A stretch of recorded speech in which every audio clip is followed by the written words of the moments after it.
courtside virtual hardwood, it's the NLSC Podcast, episode number 400. Andrew with you once again. I am Andrew in the forum and Andrew NLSC on Twitter.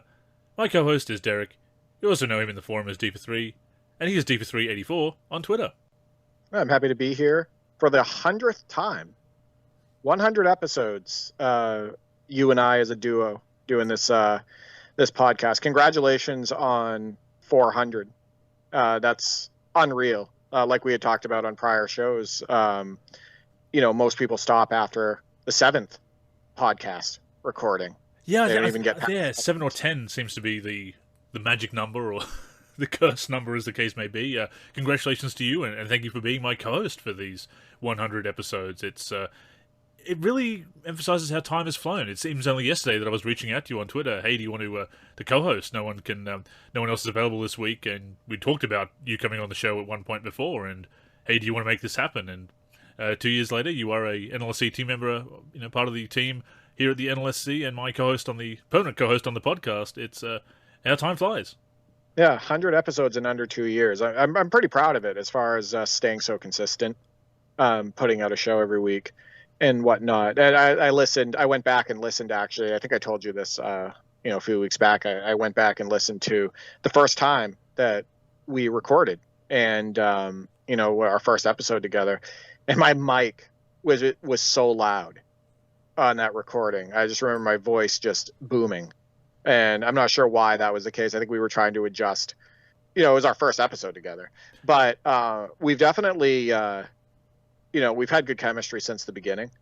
And like I had stated prior, I gained a friend out of it. Yeah, absolutely. So, me too. And that's the best part of it. So that is the really cool thing about being in a gaming community, that when you can develop these friendships and be co-content creators together. And absolutely, I think we both felt that chemistry from the start, and having more in common than we actually realized when we first started talking back and forth in the forum many years back. But it's been great, obviously, and to put out the show every week as we've been doing is it's something we obviously take a lot of pride in, and we appreciate how the show has been able to continue to develop and grow, along with our listeners, of course, who tune in every week, and we really do appreciate our listeners. This is a milestone episode. We're not going to spend all of it gushing. We do have some fun topics to talk about to mark the occasion, but I do want to celebrate it, and thank you for being my co-host, and thank everybody for listening. These 400 episodes, it's difficult to put out content for years and have everybody stay interested in it.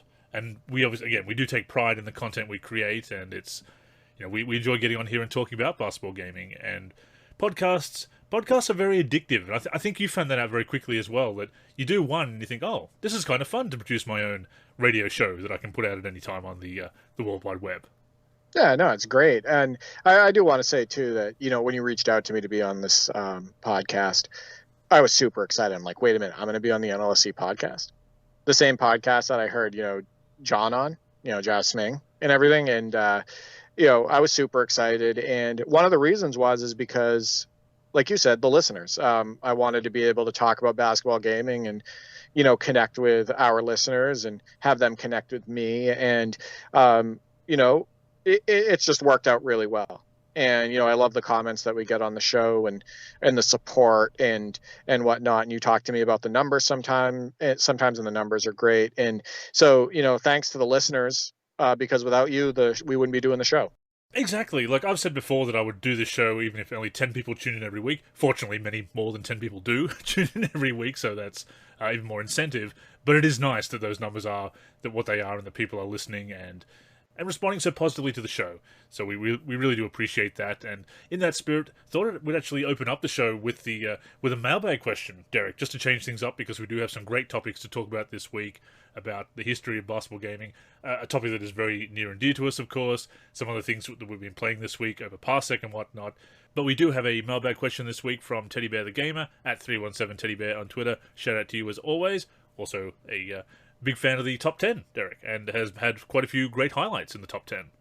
Regular submissions from Teddy Bear the Gamer. I had a folder for him specifically with just all of his submissions archived. He made some amazing highlights on NBA 2K21, inbounds alley-oops, great contact alley-oops, dribble moves into contact dunks, all of that stuff. He was not only a regular contributor, but he was also a regular in the top 5 of the top 10 because his highlights were so good. And when he installed NBA 2K22, I warned him about it. We actually talk a little bit in chat. I tried to give him a little advice on it, but you're going to get to the question. So I'll let you ask the question first. Excuse me, read off the question, and then we'll get to it. Indeed, and once again, wonderful highlights from Teddy Bear. Of course, they're no full court shot from NBA Live 07, but, well, he's got more sense to play NBA Live 07, unlike us. With that being said, he asked if we can please speak on the dunk meter on 2K22 that is, it honestly sucks. And I would say it honestly does. I'm in total agreement with Teddy on that one. Yeah, so he installs NBA 2K22. Now I can finish my story. He installs NBA 2K22 and immediately notices that the highlights that he was pulling off and the amazing plays in 2K21, well, you either can't do them or it's incredibly frustrating to try to pull them off.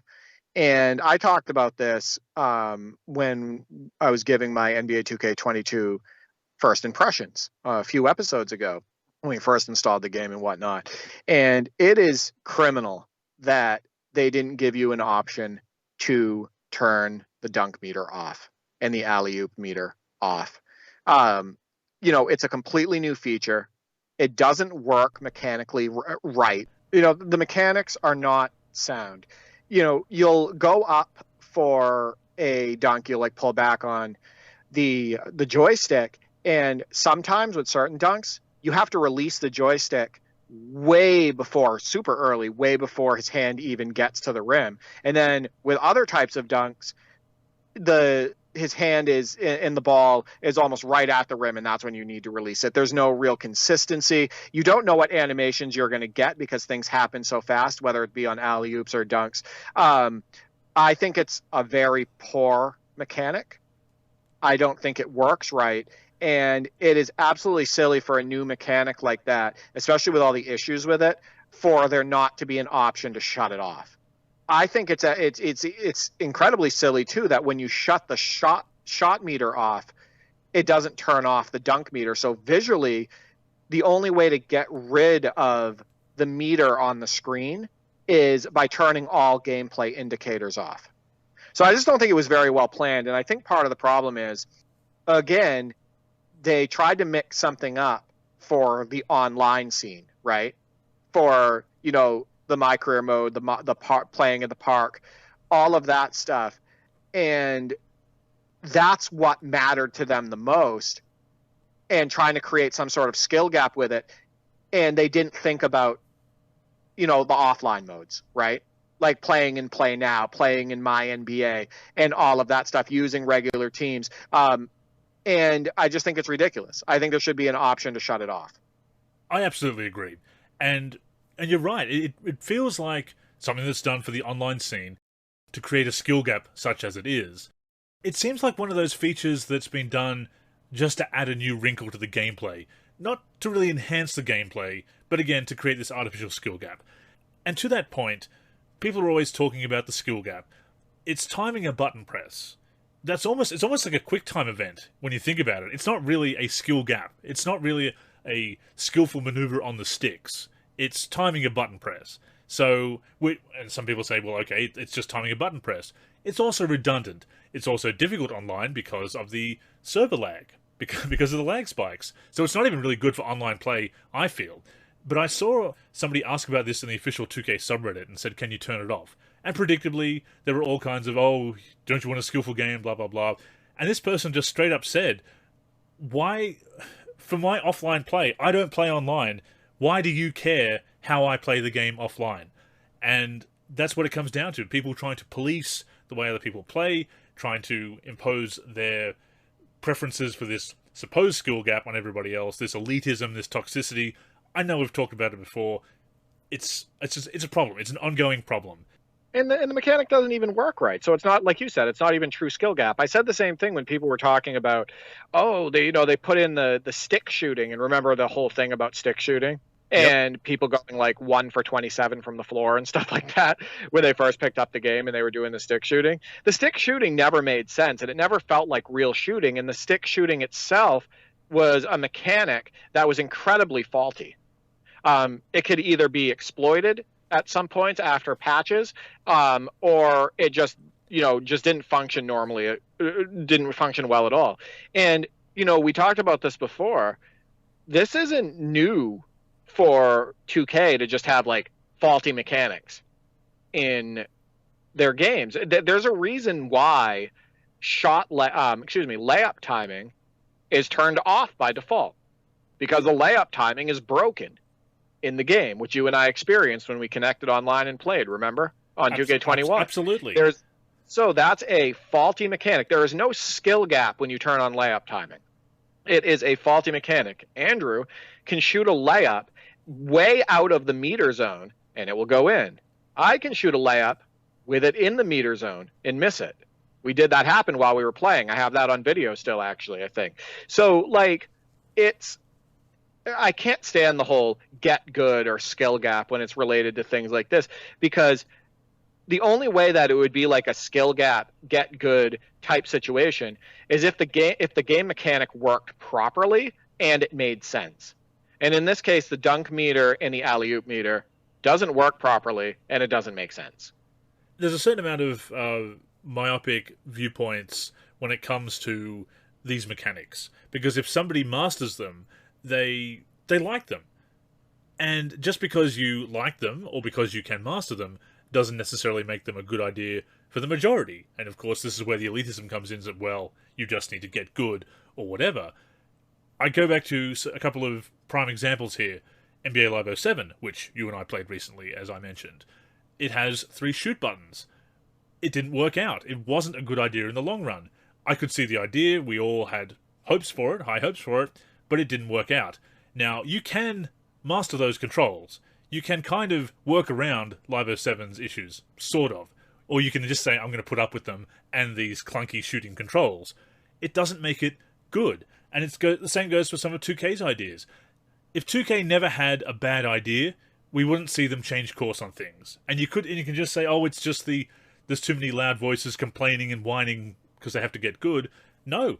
Sometimes these games are not infallible. The developers are not infallible. They come up with ideas that seem good to them at the time, and maybe seem promising to us as well sometimes in the best case scenario, but they don't always work out. And I think this is another one. I am surprised that they haven't patched it out. We did talk about that in the previous season. We thought this might be one of the first things they just completely patch out. I think it is going to be dropped in 2K23. I don't think it's particularly popular.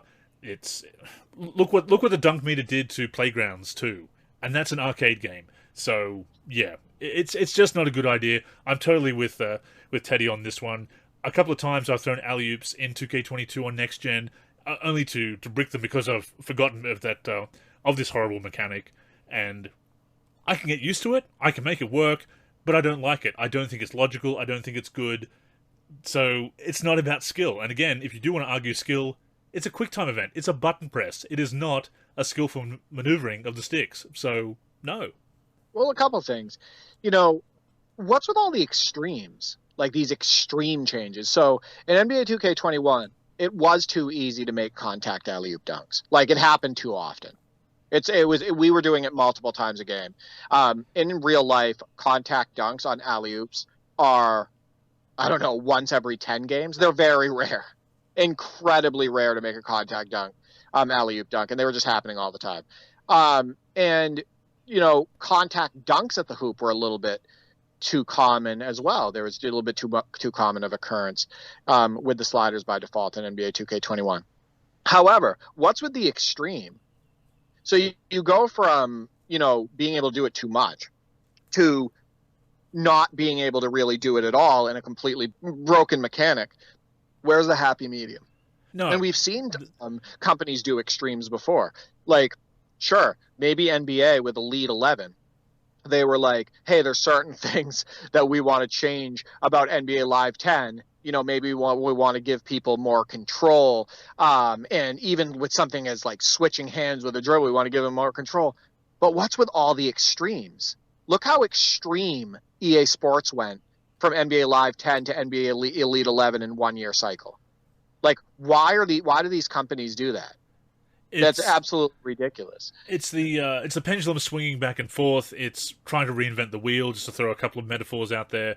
No, you're absolutely right. Why make these drastic changes and to things that don't need to be fixed? And I know that there's a common complaint about annual sports games are little more than paid roster updates every year, which is selling a lot of them short because a lot of them do have more into it. You also have to recode things every year. It's not just a case of adding to the bottom of it like a Word document. Software development doesn't work that way. Programming doesn't work that way. But making these changes for change's sake, and people get invested in these games, and we've talked about how people get invested to the point of shilling at worst, or being apologists at the very least, or even just defending something because they don't want to feel that they've wasted their money. That sunk cost fallacy that they'll just keep saying, yes, it's great, until the next game comes out and they admit that there is a problem with it sometimes. But these changes are too drastic and unnecessary. That was a mechanic that worked fine. If you want to make the games more skillful, have a skill gap, by all means do that. But this isn't the way. And no, I am with Teddy 100%. It does honestly suck. Developer blog in 2K21. We're trying to bring the fun back into basketball games. NBA 2K22, what was it? Just we're going to try to take the fun out. Is that what it was? So we're just going to go complete extreme. We're going to make it fun, and then now we're just going to make it not fun. I wanted to point something out too. You and I revisited NBA Live 07, and we just discussed it briefly. Man, those animations are bad. We revisited it, and it's exactly the way I remembered. My God, what were they thinking? I can't believe they released that game. Remember, I've played the demo of NBA Elite 11, and the animations in that game blow away NBA Live 07. And that game was canceled. Live 07 is just a broken game animations-wise. Drives me nuts. It really is. And, well, we should probably get into that now. But before we do, yes, final word on the mailbag topic this week. Absolutely with Teddy 100%. My prediction is that they do remove it in 2K23. We're both with you 100%, but do your best to stay part of the top 10 because we love having you in it. And, your highlights weren't always, contact dunks or contact alley-oops. You had some nice, street ball moves with Kobe into three-pointers. You had nice open dunks after, breaking somebody down off the dribble and everything. Don't stop sending the highlights or get so frustrated that you don't want to. Also, I just want to make I want to make another point. Andrew and I talk about this all the time. Don't be afraid to stick with a past game. Definitely. If you really liked NBA 2K21 and you want to stay and play now, or, maybe start a My NBA and you just like the gameplay that much better, don't stay with 2K22 just because it's the newer game. It is okay to go back and play. Andrew and I just played NBA Live 06 and Live 07 recently against each other. And we had fun. We had a blast. So, no, yeah. 100%. Stick with an old game if you still can find enjoyment out of it. If you're playing the online modes, it is harder because you need those people on there with you to play, obviously. But if you've still got a My Career going because the servers are still up, or as you said, a My NBA, definitely... never feel that you have to have the latest game to have enjoyment or to be part of the top 10, because as you can see from this week's top 10, even an 07 highlight got in if it's crazy enough to do so. But speaking of 07, last week we went back and we talked about Live 06, and I'm sure we'll touch on it again here this week. We thought it was important to bust some myths about NBA Live 06, because there is some misconception about where it went wrong and the quality of the gameplay. And as we said last week, Live 06 holds up extremely well. It's looking like it may be one of our new retro kicks, which is awesome. I got into a little bit earlier this year, and now that we can play it multiplayer, a head-to-head, or indeed co-op over Parsec, so much the better. 07 is a completely different story. I've revisited that a couple... No myths about NBA Live 07. It is as bad as everybody says. It is, yeah. There is no... we're not going to bury the lead here. This is not going to be, we went back and played 07 and, get the clickbait thumbnail ready, Derek. Well, 07 is good, and it's just both of us gaping at the screen. No, nothing like that. every time you go back and play 07, I've seen some things where I think, well, okay, that worked a little bit better than I remembered. If you really play into the crappiness, if you really adjust to it, which kind of goes back to our point about what we talked about in the mailbag, that you can get used to flawed mechanics. That being said, you can never really get used to 07 to where you want to play it. And the interesting thing that I found when comparing playing single player early this year when I revisited it for Way Back Wednesday and playing it multiplayer with you, it kind of works as a single player game somehow. Not very well. It's a slightly better shade of crap, don't get me wrong.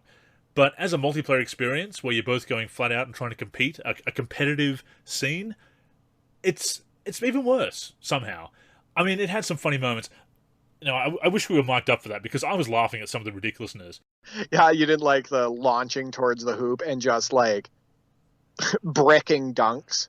It's hilarious. Some of the worst dunks out of it, like wide open dunks, just bricking them off the side of the rim and your player just falling to the ground. Or like going through the backboard. I'm just like, I'm watching these guys, the players run up and down the court, and they're dribble like when you use turbo to dribble, and there's like it looks like there's a parachute coming out of their back because they have like this thing where I don't know if they wanted to make it look like they were in it doesn't happen in real life. Your jersey doesn't do that, but like they just have this big bulge coming out of their back, and they're dribbling like they're old men, you know, like pushing the ball, slapping the ball, and pushing it like out in front of them. It just, everything about that game screams mistake. It like does. As far as like gameplay, the gameplay is just. I will say this. I said my brother agrees with me 100%. It is the worst set of animations in basketball video game history, possibly. Like, I can't think of another game with worse animations. Even games like NBA Live 96 for Sega Genesis, you know, sure, primitive, right? You couldn't do as many things on the court, but the animations, they make sense. The animations in NBA Live 07 just do not make sense. That's the big thing. Live 14 has some rough animations, but because of how... If there is a benefit to the stiffness of Live 14, it's that it's keeping the animations kind of on the track they need to be. Live 07 picks animations that are just not appropriate for the... They're not contextually appropriate, so you end up dunking on the other side of the rim for no reason, warping into it, warping into some really weird dunks on the other side of the hoop, the foot planting, because that was the whole year of foot planting technology. And sometimes it looks good, but it doesn't transition into an appropriate animation. It's just... Some of the animations, if in the right situation, I said this last week, if all the stars align, it looks okay sometimes. From a certain point of view. I don't know if there's ever a moment that it looks great. It looks okay. You can in the temple. You can sometimes get it right, looking right in the temple. But in gameplay, very seldom, and with the collisions and everything, it's just bad. And the shooting, they changed the shot timing as well. So it's a very early release point. Otherwise, you do that staggering, oh my god, I need to shoot the shot before I get a travel animation. Yeah. It's a bad game. And it's funny because it did the things that 06 needed to do as far as bringing back a few extra teams, not Legends unfortunately. It didn't have retro jerseys, it did have Dynasty, it did have All-Star Weekend, so there was a bit more content there, but which 06 whiffed on. But whereas 06 had that really good gameplay, that underrated gameplay, 07 just completely, that's what it whiffed on. And how is the foot planning better in Live 07 than Live 06? I play those back to back, and the foot planning on Live 06 is absolutely fantastic. Like, what is that's just more false marketing, kind of like what 2K does. Like, I don't see new foot planning technology in Live 07. I don't see it at all, actually. It's one of those things that's it's kind of noticeable in the temple in the right situations, but in actual gameplay, like as a tech demo, you can show it off and say, oh, look, okay, I can see that. The procedural awareness, where you can see the players looking around and tracking the ball with their eyes and their head movements, and some of the off-ball movement is kind of... You can see how there's some improvement there, but there's just so many other things that drag the game down that it just doesn't... It's not impactful enough. And that's why people thought that things like procedural awareness, they thought, oh, this is just a marketing gimmick, which, to a certain extent it is. It's there, and it's good. It's one of the better parts of 07, but there's just so much other garbage that it's just this this box of chocolates resting on top of the garbage, and nobody really wants to dive into the garbage to pull out that box of chocolates. It doesn't help either that it's at a stuck 30 FPS because they hadn't moved to 60 FPS. So everything that looks clunky even looks clunkier in the game, and everything that looks bad looks even worse. So like these absolutely ridiculous dunk animations look even worse, and like the running and all of that stuff looks even worse because it's not smooth anyway, because it's at a lower frame rate. We revisited it, and we tried really hard to do things right. We were both going into face-up mode. We were both trying to do one-on-one stuff, both trying to get out on the break and everything. And it was definitely more laughable than anything. We can laugh at that now because we know that that's the end of an era. If that game came out now, as the new we wouldn't game. be laughing. No. Yeah, we wouldn't be laughing. I mean, I will still say it's a better game than Kids Sports and Basketball simply because it's a AAA game as opposed to shovelware. There is more confidence in 07, which is sad for Kids Sports Basketball, quite frankly. Nevertheless, it is something we can laugh about now because we've got new games, we've got much better games, a whole library to enjoy, whereas when that's new and that's the new game you've been anticipating, the disappointment is fresh and you can't laugh at it because you're just so angry at the money you've wasted. I mean, you talk about wasting money and microtransactions these days, and that is, of course, but even just paying the base price for 07, I think a lot of people felt like that was too much to pay for that. Of course, the PlayStation 3 version was infamously cancelled. Now, there's been different speculation about that, whether it was due to poor reception of the other versions, because even the last-gen version wasn't received very well. The PC and PS2 ports were an Xbox version of 07 were also... They're better in some ways, but they're also still very broken, fatigue issues and whatnot, and substitution problems. So it might have been the reception to the other versions, and also the PlayStation 3 was infamously difficult to program for in its early stages, the first couple of years there. But I do think it's a combination of the two, and certainly the PS3 version is going to come out later, and once you see the reaction for the other version, you might as well can that and go ahead to 08, which, for some of the problems in 08, that was a big jump that they made from 07 to 08. They really corrected course quite admirably in that respect, but 07, what a step down in so many ways from 06, and yet... I mean, it does have a deserved reputation as one of the worst, if not the worst, in the series and among AAA basketball games in general. But it also, unfortunately, overshadows 06, because 06 was so much better, and it was such a step down in gameplay, despite adding more content. Again, going between the extremes, Derek. Just fluctuating, the pendulum swinging back and forth between this big problem and that big problem. You ever think about what the cover athletes do? Because listen, the NBA players, even at that time, NBA players play the video games. I mean, a good majority of the NBA plays video games, and plays like NBA 2K, and they were playing NBA Live, and there's that infamous picture of LeBron carrying his PlayStation 2, right? Like that, like these guys, they play video games. You ever think about what Tracy McGrady's reaction might have been as the cover athlete? Like when he booted up the game that he was the cover on, NBA Live 07. You ever think he was just like, what is this crap? I mean, you'd have to. I mean, I suppose you got to promote it. Yeah. While you are the cover player, you've kind of got to shill for it to a certain extent. Himself. Yeah, but to himself, you think he was just like, what is happening here? I would have to imagine so. For that time, yeah. Like, I don't know. Like, and you brought up NBA Live 08. I told you I booted that up after. I love having all of these games and the physical copies, and then being able to move stuff to PC and everything is just fantastic. But I booted up NBA Live 08 after, and they changed the graphic direction completely. They changed the players' body models and everything. It's a baby NBA Live 09, basically.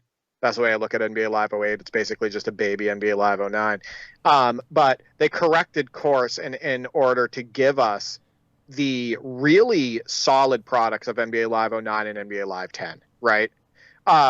Because without that unbelievable change of direction in gameplay and mechanics and just the way the players moved in NBA Live 08, Like if they hadn't done that in that 1 year cycle from Live 07 to Live 08, we wouldn't have had those strong or somewhat strong releases in NBA Live 09 and NBA Live 10.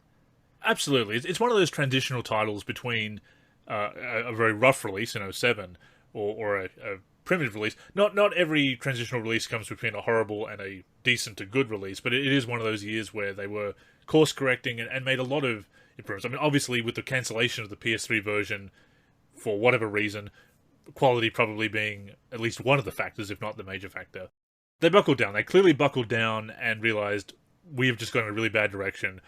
We can't even fall back on the reviews of... We talked about the reviews of 06 last week, how a lot of them said it was the content that was the problem, not the graphics, not the gameplay, the lack of content and modes.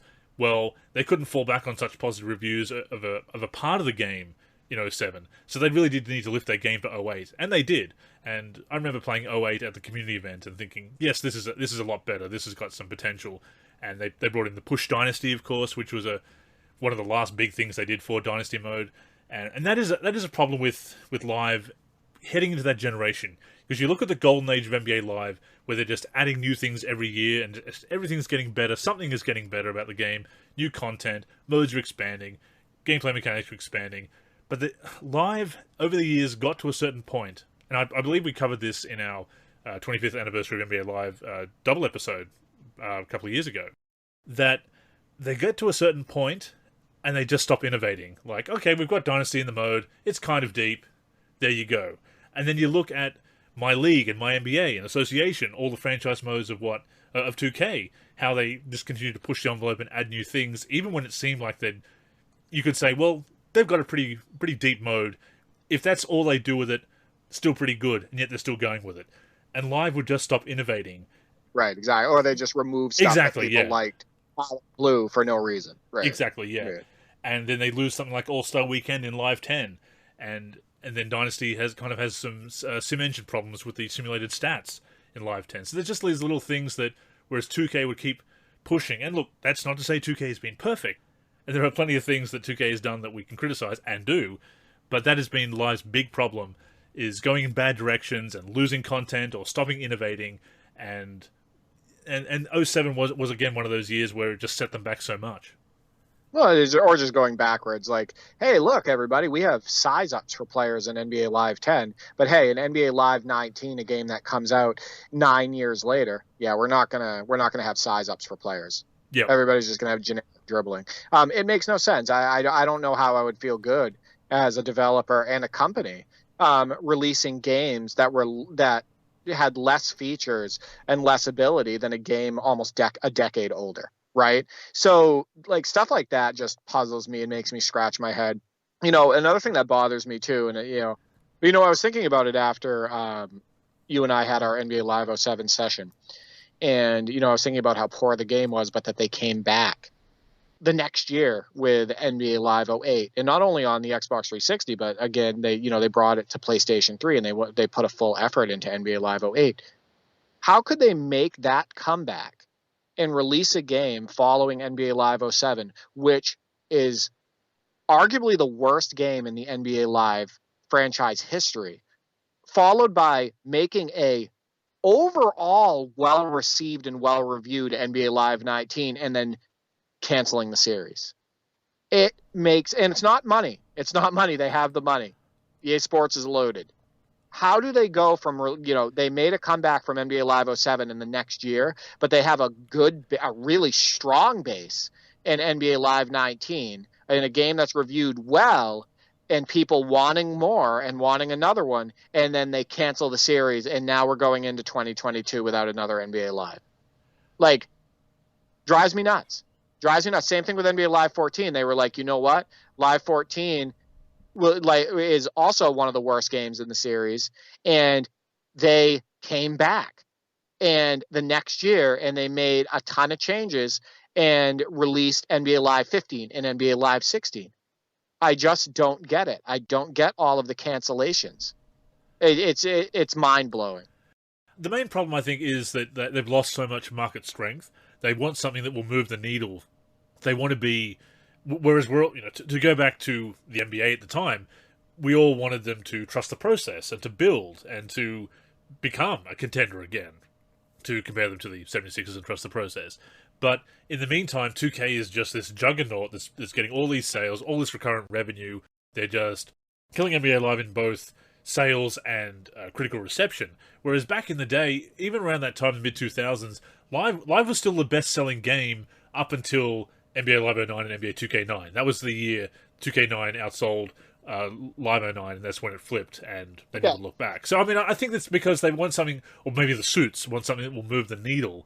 So they're saying, hey, we need to really shake this up and actually move the needle and get these sales up as well. Pump up those numbers, those rookie numbers.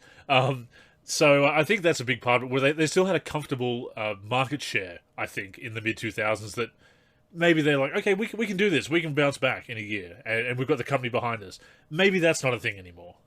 Let me put, I really need to get this off my chest. So put more effort in your damn game if you want to get more of the market share. Okay, listen. Yeah. You release NBA Live 19 with a sports video game, a basketball simulation video game in 2018 is when it was released, with no roster sharing, with very minimal roster editing and bare bones rosters in general.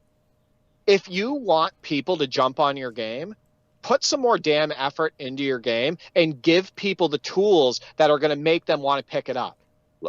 Allow them to customize stuff, right? Allow them to put rosters together. Have a roster sharing system where they can share those rosters with other people.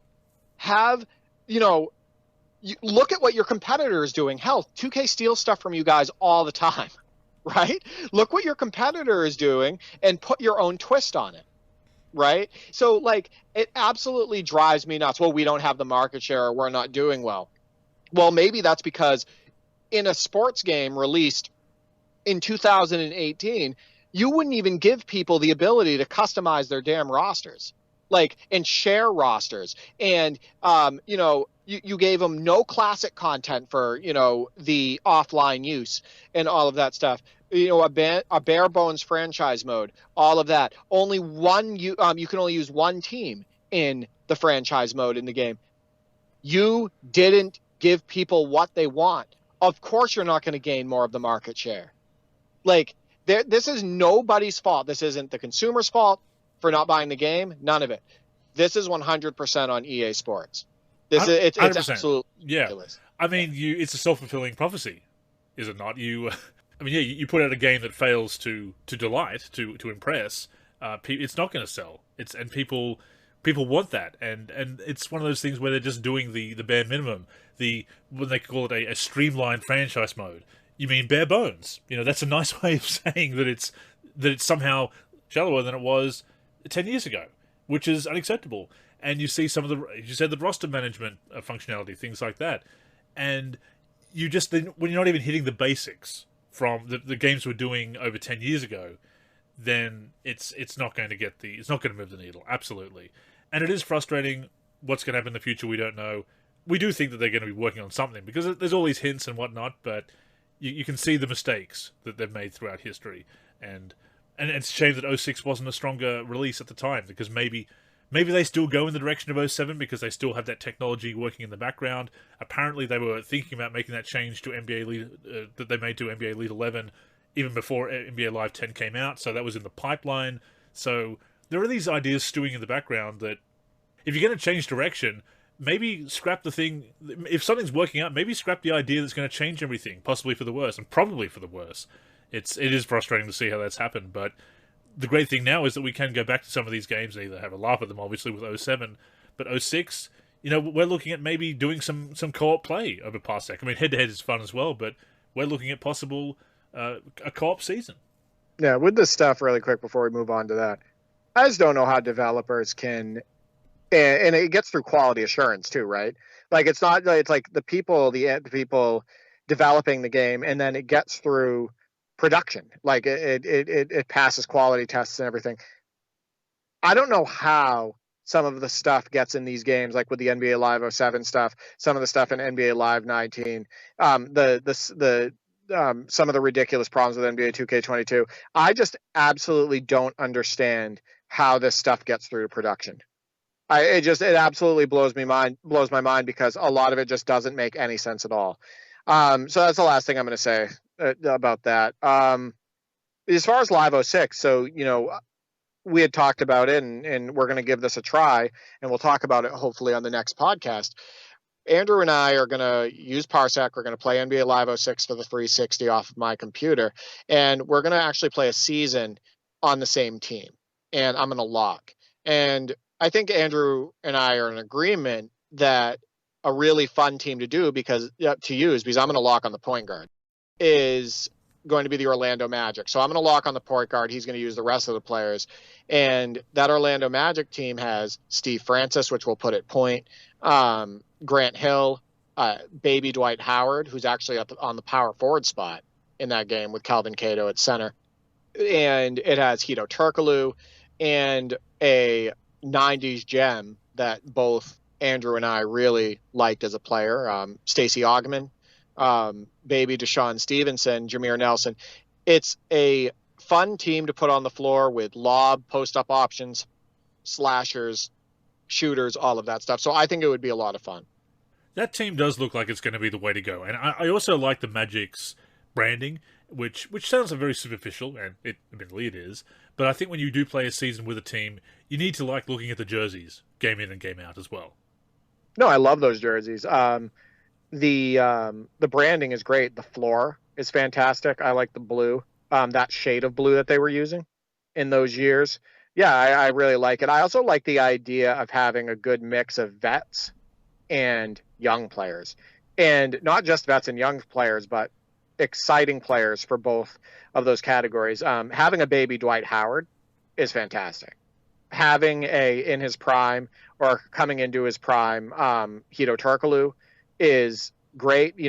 A veteran Grant Hill, a veteran Stacey Augmon, young Deshaun Stevenson.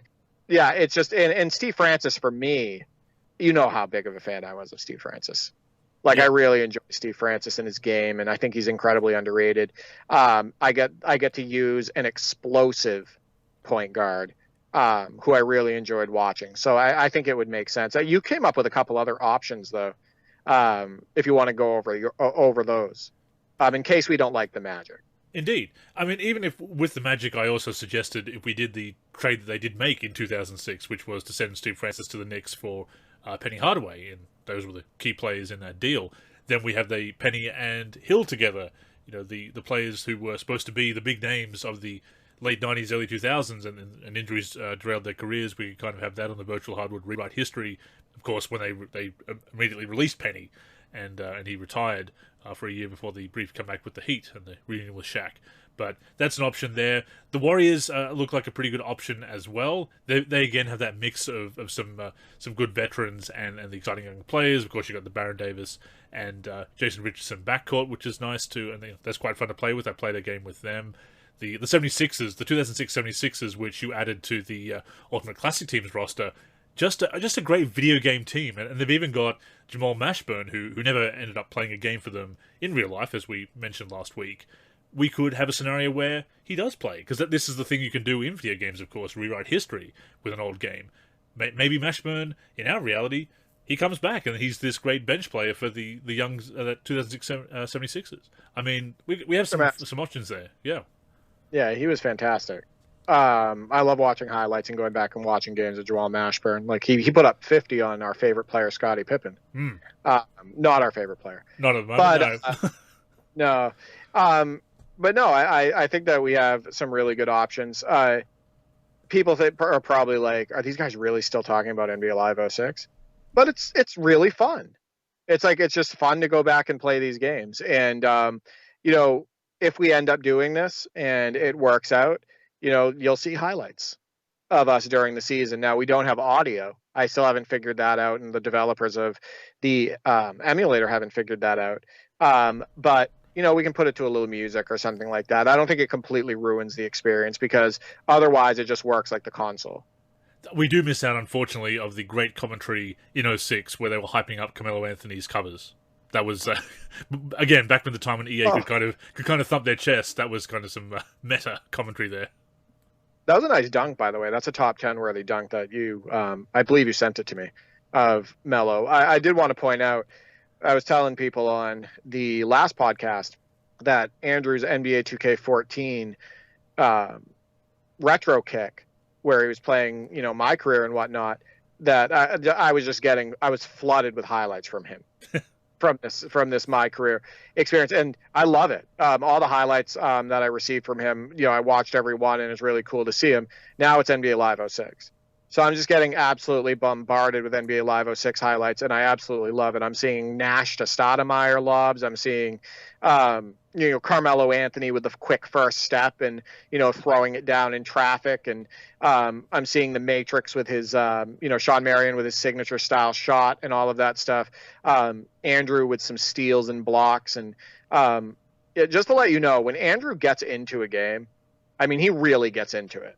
Yeah. And I have a front row seat to that. But it is really cool for you to be so into these older titles. And look, I'm still playing 2K22, and I'm sure I'll share clips of that. And we were talking about it, and you pointed out that I probably should be posting some of these publicly. Some of them do make it into the top 10, obviously, when they're top 10 worthy. But I will start posting some of those clips publicly as well, either on my account or the NLSC account, or possibly a combination of both, so that the timeline isn't too flooded from one or the other. I do really get into it with these retro kicks, and I wrote an article about it on Monday Tip Off. I have to play it through to the end. I have to, if I'm into this game, it's giving me something that I want out of the virtual hardwood, whether it's 2K14, 06, or a current game. If that's whatever I'm playing the most, it's because that's what's satisfying my virtual basketball needs. Because my content creation and yours as well, we don't rely on, and maybe sometimes it's to our detriment, but we don't rely on chasing trends or doing the content that's, this is going to hit the algorithm. Of course, we do want to hit the algorithm and get our content out to as many people as possible, but we're not just going to make content that we don't have any interest in, that we can't be passionate about. So I love having my content driven by my whims and what I'm enjoying. Ultimately, what I'm enjoying, yes, I'll be critical, whether it's going back and being critical of an old game and pointing out flaws and evaluating it, which is important as we look forward as well, or indeed criticizing and critiquing a current game. That's what I want to drive my content creation, and that's what I always will. I don't want to go chasing those trends. And look, for everybody on that grind, as I said in the article, best of luck to you. And there are people out there creating some great content doing that, but it's not what we're passionate about, and that passion is so important. Otherwise, it does become a grind and a job. Yeah, that's right, people. I got sidetracked from NBA 2K22 on the newest generation of consoles by NBA Live 06. It's true. And you know what? That's because, what Andrew said, it's not about chasing trends. And I know that my NBA 2K22 videos, depending on the way I put out that content and the quality of it, that I would get a lot more clicks, right? A lot more views, a lot more impressions and everything. But if I'm not enjoying the content that I'm creating, or it feels forced or anything like that, that's just not enjoyable for me. And I think that also comes off in the content where it becomes, something that isn't as special to me or the viewer. So yeah, I'm sidetracked from my team. I was playing it on NBA 2K22, but recently I've got into, moving those Xbox 360 games that I have the physical copies of over to my PC, and I've been playing NBA Live 06, and yes, revisiting Live 07 and playing Live 09. And then, you and I had our playoff game on NBA Live 10, and then something else we need to talk about, we reconnected on NBA Jam on Fire Edition and played the road trip again. We played 4 games the other night, and that went incredibly well. So yeah, I'm having a lot more fun playing older titles. And you know what? That is far more important than how many impressions or clicks that I get, on social media or YouTube or whatnot. And we have been advocating for retro gaming, and as you said as we said to Teddy earlier in the show, to stick with a game that you're enjoying, and if you can, I mean, again, if you're playing online, it becomes more difficult over the years. But of course, now we have Parsec to do at least online head-to-head in certain games, so that is always a possibility as well. And yeah, you're right. It does come through in the content when you're doing it out of obligation. It becomes very homogenized content. But we did play on Fire Edition again. We're overdue to get into that, actually. And we unlocked the Street Team, and we did play with the Street Team, and it was it was more fun playing with you than playing with the CPU, I will say, with that street team in particular. You had a ridiculous move that is going to be top 10 at some point with stretch, actually. You did a crossover in the backcourt and schooled one of the defenders, and then you did another crossover, so a double crossover, and schooled the next defender, and you threw it down hard on the other end, and it just looked fantastic. And the shot for Ankle Breaker, who's also on that street team, is one of the most addicting shots I've ever used in a basketball video game. That animation is so smooth in the way his legs are kicking. I want to put it on right now and just shoot shots with him. Like, that's how awesome that was. No, the team wasn't super underwhelming. I enjoyed it. I was more impressed with the fact that we hadn't played in a couple months and we won all 4, including the gold challenge, and handled the silver challenge pretty well. And for all 4 games, we used different teams with the exception of using Kemp and Peyton twice. But no, it was really fun to get back on the road trip, and we had one of the highlights in the top 10. And that game is just really easy to pick up and play and have a good time.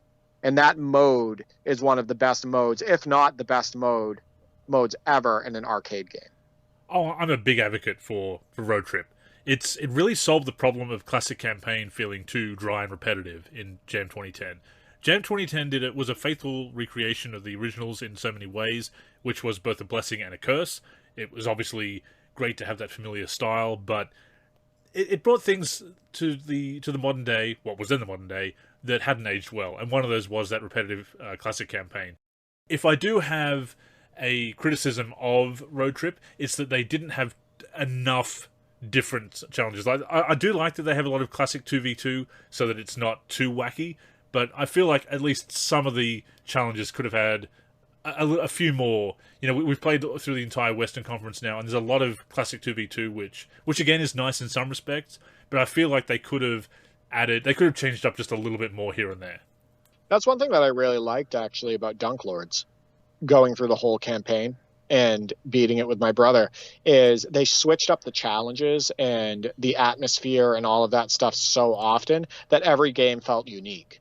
I know that's really hard to do in a basketball game, especially when you're going through different divisions and playing all these different challenges. It's a lot more games on Road Trip than it was in Dunk Lords. But yeah, I mean, I agree. You know, every game that we played the other night was classic 2v2. And for me, you know, I just really enjoy it anyway. Oh, yeah. Yeah. I do agree. I do agree that they could have switched it up just a little bit more. But I'm still having a blast. Like, there isn't a game that I play of NBA Jam on Fire Edition where I have frustration, because the gameplay is just good. And we've got some really good chemistry going, you know, after all these games that we've played. So, which is why we're able to pick up and play it and win those games. A couple of close calls that the gold challenges don't always play fair. So I'm going to be one of those people and blame the game. But quite frankly, if you've seen the comeback logic on Fire Edition and other Jam games, you know that that's kind of true as well. But definitely a lot of fun. I mean, like, even 07 was fun to revisit and just have. Again, it's a game that we should probably fire up again at least once when we're mic'd up and riff on it. I think it would be fun. No, that would be fun. Yeah. There's certain games that I've revisited, and I thought about that too, where it'd be like, this would be really funny for us to just try to get through a full game mic'd up and, you know, just try to talk through it. You know what I mean? Because there are just so many wacky happenings on the virtual hardwood when you have a game that's just not super mechanically sound and that has rough animations and whatnot. I will say I was thinking about reaching out to Roger Ward and Nate Sasho, who play NBA Live 2001, and asking them if they could download Parsec if they had a decent PC and to connect with me, because I'd like to play with them on Live 2001. 2v2. I mean, yeah, 2v2. You know, NBA Live 2001, I think it was a step back from NBA Live 2000. They rebuilt it. It was brand new code. I was talking to Rod Reddicoff about that on my interview. They completely rebuilt the game that year, yeah. It isn't, but it has its moments. And there's some pretty cool on-court happenings and all of that stuff in that game. And I still think the game looks pretty good as well. I wouldn't mind connecting with them. And even if maybe you could jump on with me and we could get out there and play. So I might reach out to them. No, I think that'd be fun. I do think, though, they are, how much as they've played NBA Live 2001 over the years, I may need to brush up before we challenge them. I'll admit that. I was playing it tonight. For a little bit because I was thinking about reaching out to him. And trust me when I tell you, I spun out of bounds and did crossovers out of bounds numerous times because there's no boundary. There's no boundary in that game. You're just out of bounds. And there's a lot of momentum in that game, and there's some skating and whatnot. So it's like it's a tough game to that's one of those games that's just not super easy to pick up and play. You gotta play that one a little bit to get used to it. You really have to have that feel for it and the quirks and mechanics, which they absolutely do. Which is why they put out some great highlights. Of course, NBA Live 2001 highlights on. Is it NBA Live 2001 highlights on Instagram? Their handle? It is. There you go. I mean, definitely check them out. And they're always doing some fun challenges and different teams and even some custom lineups and whatnot and all-star games. I believe there are also NBA Live 2001 highlights on YouTube as well. Some full gameplay, always fun to check out. And again, they've had some top 10 plays, including some number 1 plays. Yeah, I really like the overall variety in this week's top 10 that we had. Actually, they had the number 1 play of the week. Actually, the NBA Live 2001 guys with a Vince Carter 360 one-handed jam. But this week's top 10, all highlights were from 10 different video games. Happened a few times, yeah. Yeah, that's the beauty of connecting on Parsec and being able to play games with people that you normally wouldn't be able to play and whatnot, and being able to get highlights from different people and everything. VF Baller has been in there multiple times. Highlights from the NBA Live 10 tournament, etc. So no, it's been really fun putting together the top 10 every week because I love seeing the highlights myself. I mean, even if I wasn't even putting out the top 10, I just like looking at the highlights. And again, like the podcast, we have some great support for it as well. Always a positive reception to it. So we really do appreciate that and keep those submissions coming. We obviously will have our own highlights to prepare for the possibility of inclusion in the top 10, but definitely keep them coming no matter which game you're playing. And seeing as how this is our 400th episode and our 100th episode together as a duo, kind of puts us in a reflective mood, as we alluded to at the top of the show. We had a few kind of quick-hitting questions that we wanted to hit each other with, Derek. We were talking about before we started recording, and looking back at some of our favorite games and whatnot, and big moments, watershed moments in basketball gaming, which we'll get to as well. But since we are looking back at some games, and we have been both retro basketball gaming in recent weeks, I know you've got a couple of questions for us to ponder. Yeah, I was really curious about this one. And there's some rules behind the way this should be answered as well. Name 3 games that you would want to bring into 2022, bring back, and be remade for 2022. Those games, so for example, let's say you said Bulls versus Blazers. That means that you would be bringing Bulls versus Blazers into 2022 with those rosters that were in Bulls versus Blazers, so reflecting that season. So with Jordan and Drexler and whatnot, and there can't be like a complete overhaul to like the functionality of the game and whatnot, but we're looking at like updated graphics, right? And other updates related to maybe smoothing out animations or something like that. But again, it's taking an older game and bringing it into 2022 with those rosters.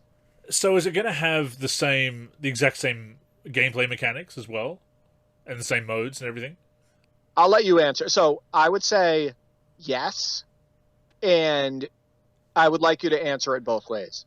Okay. So what games would you want to completely to stay intact and bring it back? And what games would you want to bring back and then also maybe revamp, but with the same rosters and the same soundtrack and the same ideas? Okay, so I would say NBA Live 2000. I'm tossing up between 2005 and 06 because there are things in 06's Dynasty that I like better. I will say NBA Live 06 PC.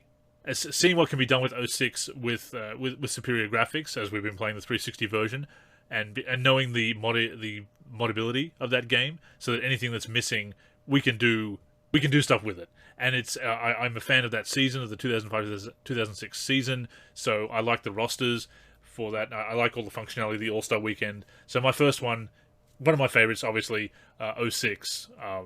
Yeah, I would definitely bring that in '06 PC.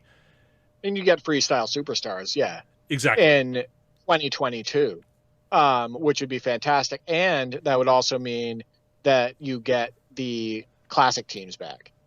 So, now you get offline, classic players that you can use in NBA Live again. So no, I think that's a really good choice. So I'll name one for me.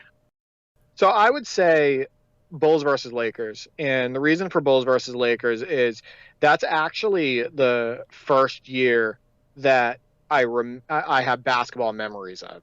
Like, the 1991 season. It's, D Brown, winning the dunk contest, right? It's his rookie year. The whole reason why people called me D actually in my life is because he was my favorite player.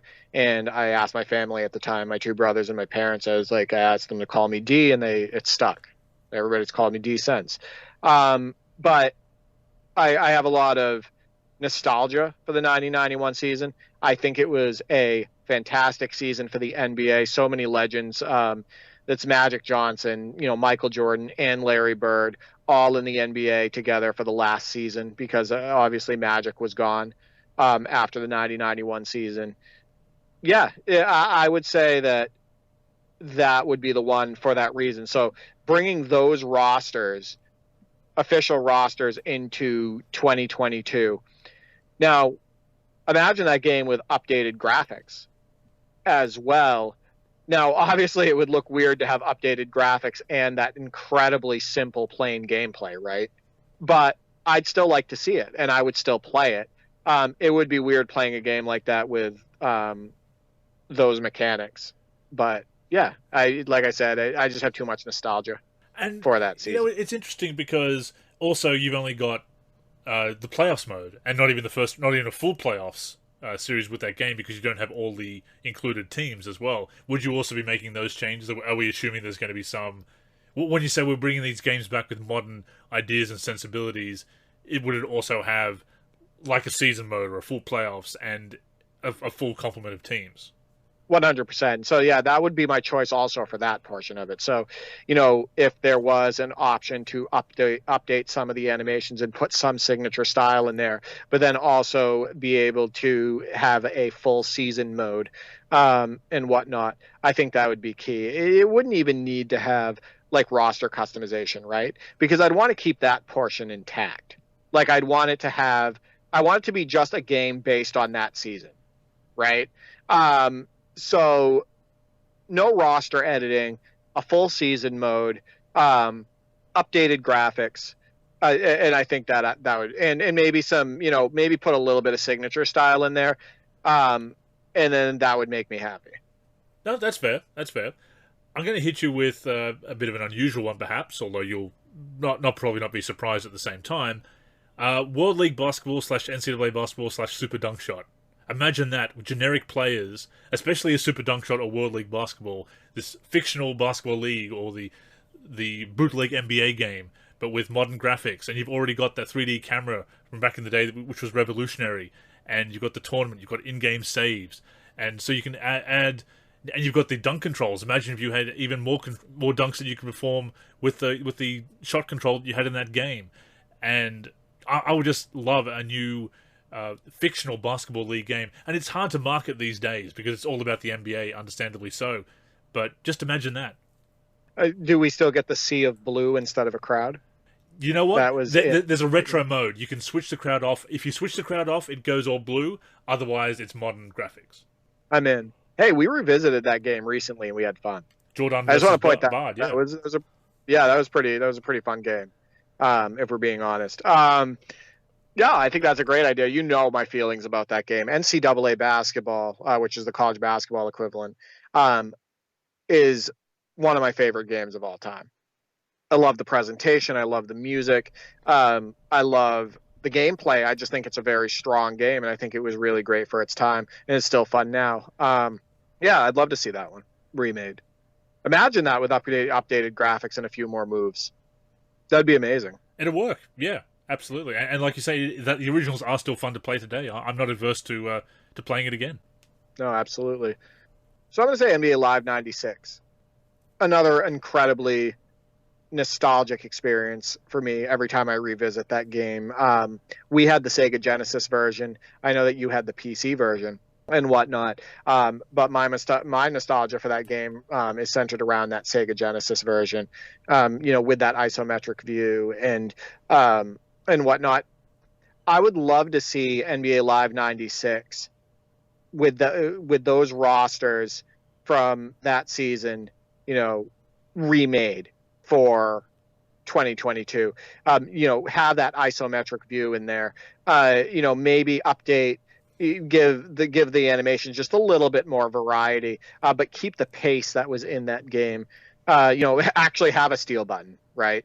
Not just run into players, but actually have a steal button, and have the customization that existed in that game, the ability to create players and whatnot, and have the season mode that it was in that game. You wouldn't even really have to do too much in that regard.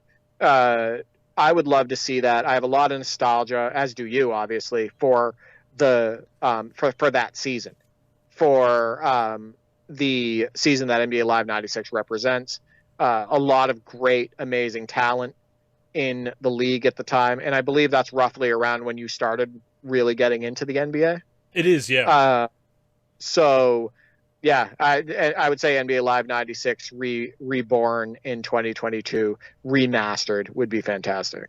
Oh, I'm all for that. As you said, I did play the PC version. It is actually one of my all-time favorite games. I will not say it's one of the all-time best because there have been several games in the live series and 2K that have surpassed it in overall quality if we're talking about all-time rankings. But for its time, fantastic. I do love the PC version. I would love to see a remake of that as well. And of course, you do have those player creation tools if you want to add a Charles Barkley and Michael Jordan, who were pretty much the only major players missing from the PC version at when that was released. PlayStation version is pretty interesting as well. It's got even more up-to-date rosters. It's the most updated version of 96. Unfortunately, it doesn't have a creator player, and it does have roster players that are definitely placeholders that look nothing like the. I think there's a 6'4" white player on the Bulls roster, shooting guard, whatever, number 62. Not even a very good stand-in for Jordan, but what you had to do, obviously, especially after the problems they had with the Genesis and Super Nintendo versions with the with the hidden players that you could make. 96, yeah, I'm all for 96 coming back. And see, I'm kind of looking at those rosters and thinking, do I want to pick that because, of course, there is Michael Jordan missing and maybe not a full-on season mode, or they just got season mode, not Dynasty or franchise or anything like that. But again, 1996 rosters, and if we're talking about modern sensibilities, since then Michael Jordan has been licensed for games, so I suppose, let's say, again, this is strictly hypothetical, that they do license him, and then he's in the game. Charles Barkley probably not. But yeah, no, I'm all for a 96 season game. Anything like that, 96, 97, 98, I'd be quite in favor of. Yeah, both of us have a lot of strong basketball memories from the 90s. It would just be cool to see one of those games remastered and us to see those up close, faces, right? Like oh my God, I'm playing NBA Live 96 in 2022, and oh my God, that looks exactly like Luke Longley. You know what I mean? Yeah. And it would be really cool to just go through the rosters and it to be an official release of that full season. I think that would be cool. So for my third one, I'm going to say NBA 2K11 because there are aspects of that game that haven't aged as well. Obviously, graphically, it looks fine for its time, but it's not quite good indeed. But if you're making that game today, it can look even better. Give it some 2K14 PS4 graphics if you want, and some of the faces that we've seen over the past couple of years in 2K. And also you can throw in, if you're updating the mechanics at all, you can throw in some right stick dribbling, which wasn't in there. They still had the clunkier ISO motion at the time. So, and 2K, the 2011 season is one that I'm very nostalgic for. Obviously, a great final series that year. Derrick Rose's MVP year. Yeah, I'd go 2K11 as well. A great game to remake with some current tech and the rosters of the time. I mean, there's somebody that made a video recently. I want to say it was Don 2K about he plugged in a NBA 2K11 update mod with new rosters. It was like I want to say it was the 2021 season or the 1920 season. And that video blew up, right? It was hundreds of thousands of views. I mean, it was all over Reddit. People were promoting it. I think somebody talked about it on Operation Sports and whatnot. Even with the graphics as it was, people were saying, my God, this game holds up really well. Like, look at this game with updated rosters. This game looks awesome and amazing. So yeah, imagine if they actually moved it over to, next gen tech and really put in the work, right, to make the game incredibly sharp and give it, that right stick dribbling like you had stated and whatnot. It would be a game changer. And that's also a season that you enjoyed. You know what I mean? And I was still really enjoying the NBA at the time when NBA 2K11 came out. So it's also a season where, we're not like upset at. Like we don't, it's not like a season that we dislike. Everything about that time period, both virtual hardwood and the real NBA, appeals to us. So that's I think that's a big part of this. Right, which is going to get into my next choice. Live 2000 is my last choice. And the reason is because I was just a huge fan of that Jason Williams Kings team. And I would always put them on the floor. And I think that I still have a lot of nostalgia for those early 2000s, late 90s teams.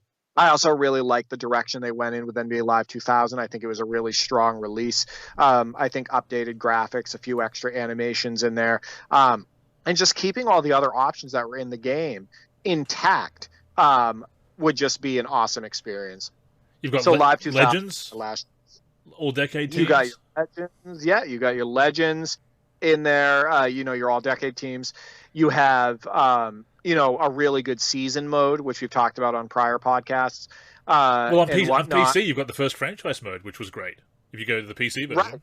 Yeah, exactly. So just a lot of things, and obviously, if they brought it to these games to PC, it was just to give modding capabilities. But I don't even think I'd want to mod those games. I think I just want to keep them intact. It's been actually really fun for you and I to go back and play NBA Live 06 and whatnot and just play the game as it is, right? True. So I don't even know if I'd care about having to mod those games. It would just be cool to play an official new release with all of those rosters and updates. I think it would be cool. Put in some missing legends like Drexler and Kareem, perhaps? Oh, yeah. I mean, if I could mod it, that would be a go-to. I mean, that's obviously something that I would do. It is weird to look back on those Legends teams and not see Drexler, but it is important to note that Drexler retired after the 97-98 season, so he was still a fresh retired player. But a big deal, obviously, getting Michael Jordan on the cover. Live 2000, another classic. I'd absolutely bring that back as well. It's one of the, and with the rosters intact, and of course, it should be noted that legally this would be very difficult to do because of licensing and whatnot. It is the reason we don't see complete retro teams in 2K by default. But again, this is a fantasy situation, and no, I think the games that we've mentioned, such classics, no surprises. I think in some of in our picks really, but it's not a case where we really would surprise people. I think because these are classic games that if they could be remade, if the licensing wasn't an issue, you could just remake that and add that new tech to it as you can with some other genres. It'd be fantastic. The games obviously have a big impact on us, but it is the players and the teams and of the time and on the virtual hardware that really resonate with us. Another topic, another question, another challenge you brought up, the top 3 most memorable teams we ever used in video games. And obviously we've used our favourite teams, the Bulls and Celtics respectively, in many games over the years, but it's not always the favourite teams in real life that are necessarily the most fun to play with on the virtual hardwood. You did mention the Chris Webber and Jason Williams Kings, obviously. So what would be your 3 teams that you've really enjoyed playing with over the years? Yeah, I'll start. So for me, Tecmo Super NBA Basketball, and I grew up. Remember how big of a Celtics fan I was, and the Celtics were everything in our house. But that's not always the team that I chose on video games. Tecmo Super NBA Basketball, I chose the Pistons, and I just have so many memories, using the Pistons in that game, and that's the Orlando Woolridge Pistons, who's one of my favorite players of all time. And, it was still Isaiah Thomas and Joe Dumars and Woolridge and Rodman and Lambeer and whatnot. And my brother sat there while I was playing a season on Tecmo Super NBA basketball with a pad of paper and took down the stats for my players. Like, he had brackets for points, rebounds, assists, steals, blocks, field goal attempts, free throw attempts, 3-point attempts. And he sat there and watched me play through the season. And, I ran upstairs. I talked about this on a prior podcast. I ran upstairs after games, and we had a typewriter, and I would type up like a news story about the game that I just had. And I would put a picture of like Isaiah Thomas on it from like a basketball magazine that we had and try to make it look like a real article. So I just have so many memories of that Pistons team in using them, and my brother's involvement in it, and the articles and all of that stuff, that's definitely in my top 3. We have talked about that before, because this is another area where we were very similar growing up and making those, typing up those articles. And my early sites, the NBA Live domain, having the subsections on there for my seasons and everything, almost kind of like the story threads that we'd later come to do on the forum. So I'm all about that. And one example of that was the season with the Rockets that I played with my cousin Clinton in NBA Live 95 PC. And we're just replaying the 95 season. In hindsight, we should have simulated more. We should have maybe even just started with the playoffs and played through the playoffs. But we had just the ups and downs of the regular season. Having Larry Bird come out of retirement to replace Xantaback on the roster was one of our memorable moments. And creating a fake article for the season section, the recap section on the NBA Live domain that I was running at the time. And I think I've shown you that picture before. This very badly, not even Photoshop, it's MS Paint, taking an old photo of him out of, what is it, the Microsoft Complete Basketball, and then the Rockets logo, and putting it together. And it's a black and white photo with a coloured Rockets logo. It looks terrible. It's hilarious, though. It made us laugh at the time. But playing that with my cousin was very memorable, and that 95 underdog Rockets team and everything. Yeah, I think those 95 Rockets were one of my favourite teams to play with.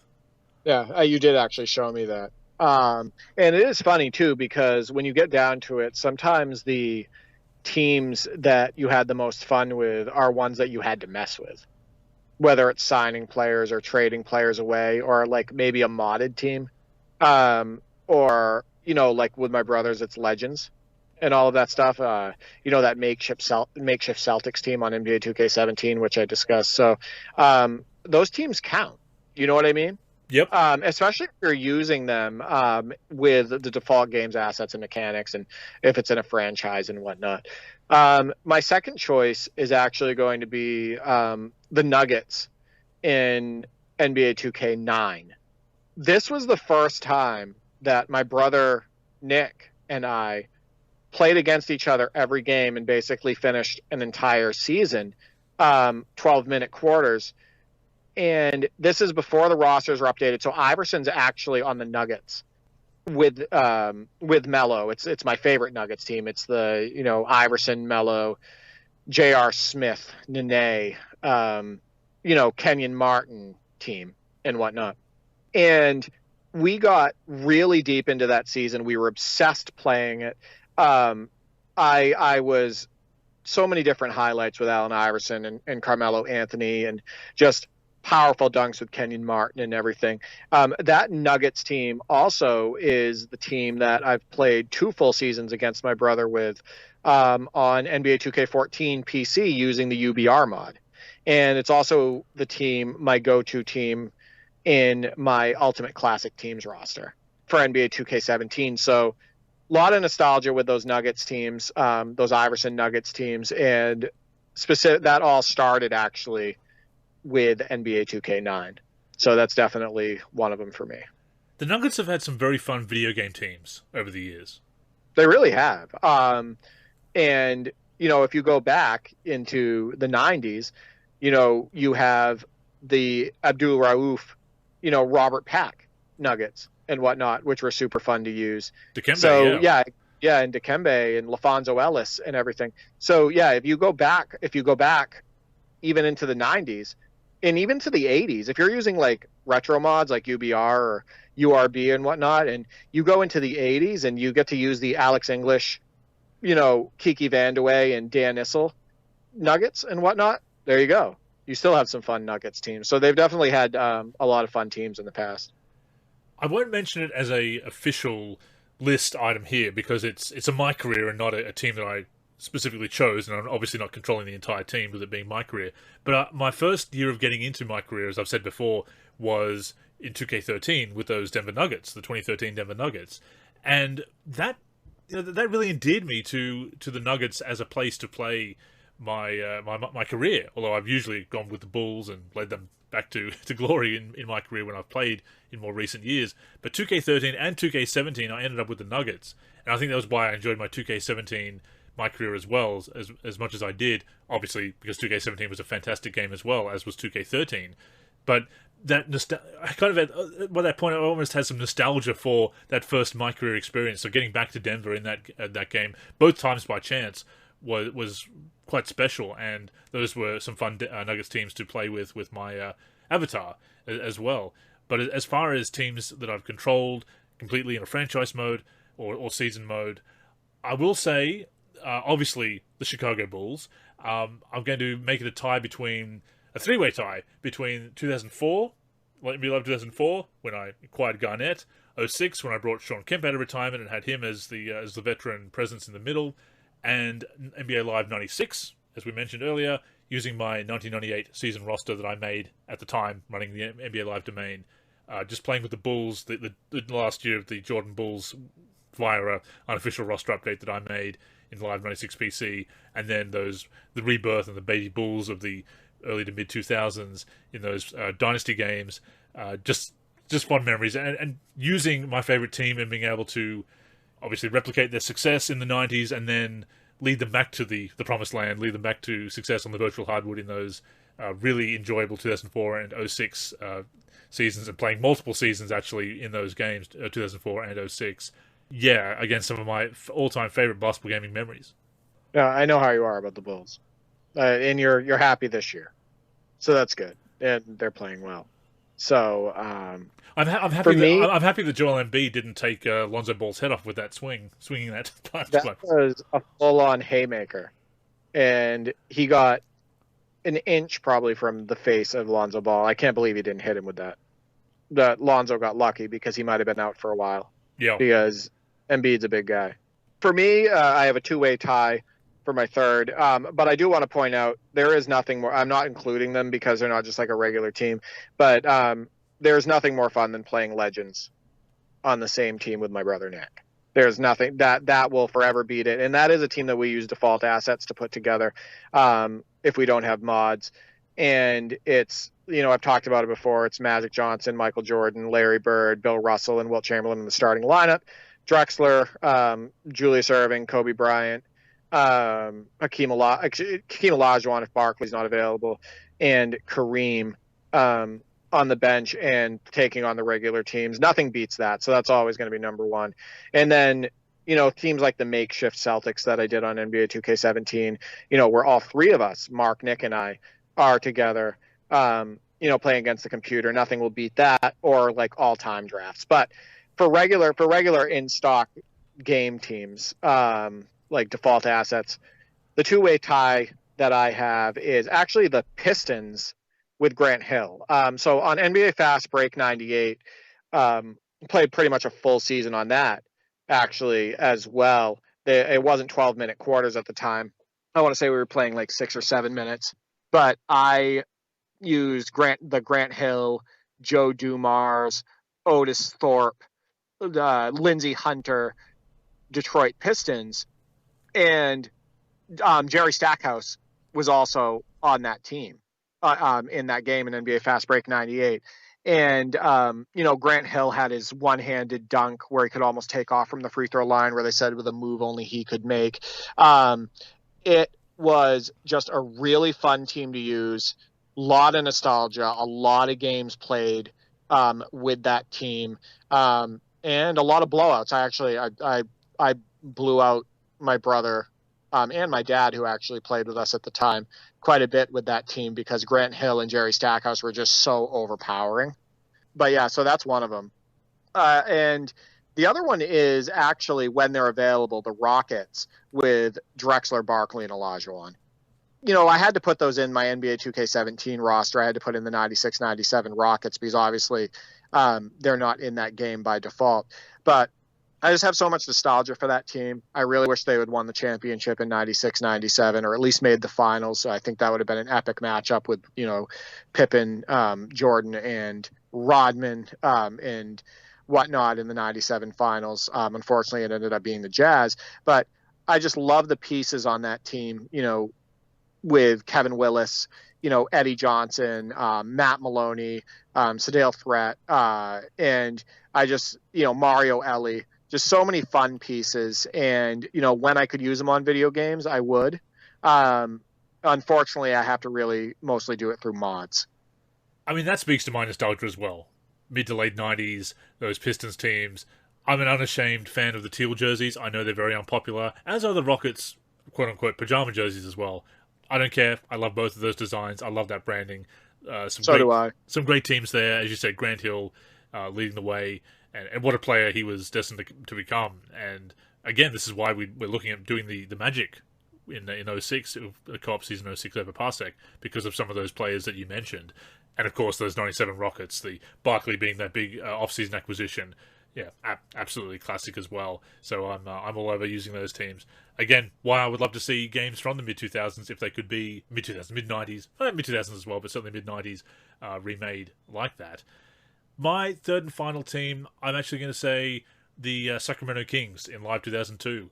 Again, this is a save that I lost, unfortunately, with the PS2 memory cards being as small as they are. I ended up getting deleted to make room for newer games because, I'll never go back and play these games. But then you realize you're a retro gamer as the years go by and you do want to go back to them. I did recreate that season and replay it and get some closure years later, simulating and then playing through the playoffs. So that was nice. That team with Mike Bibby, Chris Webber, Vlade Divac, Peja Stojakovic, Doug Christie, Scott Pollard, of course, on the bench there. That was a very memorable team to play with, and right in the heat of the Lakers playoff series that year, with the very controversial 2002 Western Conference Finals, of course. So that was a lot of fun to play with in Live 2002. One of the first years that I really played through a season on console, because I was mostly PC at the time, but 2002 was a console-only release and had that on PS2. I love those Kings teams. Mike Bibby became a favorite player of mine to acquire in franchise modes for a while because of that. Not as flashy, obviously, as Jason Williams, as White Chocolate and Chris Webber were years prior to that, but certainly one of the best, most successful Kings teams of that era. And they were a lot of fun to play with in Live 2002, and I just really enjoyed that year and changing my starting lineup. And that's what I've always loved about the franchise modes and season modes. It just seems so... It may sound weird to some people, but just the idea to have that control over the roster, and I'm going to start this player. This player had a big game, and this player is kind of struggling, so he's going to be the starter, or even trying to replicate what I'm seeing in real life, and then be able to play the Lakers in the playoffs when I finally recreated that season. Very satisfying. Got closure many years later on that lost save. 2002 Kings in Live 2002, absolutely. Imagine that Kings team in the NBA today. I mean, hell, we just had the Phoenix Suns make the finals, and that Kings team is far superior. Oh, they're winning a championship. Yeah, absolutely. They're winning a championship today. So that's just some context, folks. Those players are looked at as, Peja won one with the Mavericks in 10-11. Obviously, he was a role player at that point, but Peja did win a title. But, Webber, he never got one. But I'll tell you what, that Kings team definitely would be a championship team in today's NBA. They were far superior than that Raptors team that won as well in 18-19. But, so I definitely understand the draw to those Kings teams. I was more partial to the Jason Williams ones. I think they were just a overall more flashy, exciting product, especially me being and you were the same age, like 15, 16 at the time. when Jason Williams was pulling all of this stuff Definitely. on the basketball court. And I think Weber was his perfect running mate, and they were just super exciting. But yeah, no, I love that 01-02 Kings team as well. I think it's also because in hindsight, they're one of those teams that peaked at the wrong time. Like, they peaked when somebody else was ruling the roost in the NBA, the Lakers, in their case. But you look at some other teams, like the late 80s, early 90s Blazers with Clyde Drexler and Terry Porter, etc. And yes, they did make a couple of finals and came very close to it. And Drexler did win a ring, obviously, with the Rockets, and Porter won with the Spurs, in fact. But put them in any other era, and they probably do win. And it's one of those tantalizing what if, and indeed, of course, the controversy behind the Western Conference Finals that year. But even putting all that aside, just they were a great team that came along when, unfortunately, there was an even tougher one, an even tougher team. The West is so stacked. The West had so many. I mean, look at those Suns teams that just couldn't even get to the finals. Exactly. The Nash, Mary, and Amari teams and whatnot. And then later on, the Nash, Grant Hill, Jason Richardson, Amari team and whatnot, and they just couldn't get over the hump. The West was just the absolute dominant conference basically for that entire decade. And unfortunately, that's, and that's why you got to have, just be honest with you, that's why you have to have respect for what the Spurs were able to do. Absolutely, right? Because the Spurs had so many titles during just when the West was almost the toughest as it ever was in NBA history. So, hats off to the Kings for the success that they had, but unfortunately they came up short because of the conference that they were playing in and just the era in general. For sure. It is great to see them as a retro team in 2K. You know what's mind-blowing, again, talking about basketball games being interactive almanacs and whatnot, especially ones that do have a roster update in place. It's funny to think that the Marion, Nash, Amare connection was only together, especially when you take out Amare's missing pretty much all the 2006 season due to the knee surgery. They were only together for two and a bit years. It feels like they were together for longer, but then the Marion was traded for Shaq in 2008. They actually weren't together that long, yet they are such a memorable squad. Yeah, they're connected in history, right? In like a big way. Yeah, I mean, I got to be honest with you. As far as a video game team, I actually enjoy the 09-10 Suns more than those teams because not only did they add Grant Hill, but they had the explosive Jason Richardson at shooting guard and Nash, and then you had stretching the floor with Channing Frye, who's just been absolutely terrible after retirement, commentary-wise. He's a nightmare. But Channing Frye, and you had Amare Stoudemire still there. So... yeah, I actually prefer, as far as a video game team, the 09-10 Suns. A good excuse to remake NBA Live 10. There you go. Hey, you know what? I wouldn't argue against that. Or we only named 3, but I wouldn't mind seeing like NBA 2K6 or NBA Live 06 remade today with those rosters. Definitely. I'm nostalgic for the middle 2000s. No question. So as we wrap up here for episode number 400, this is a milestone episode for us.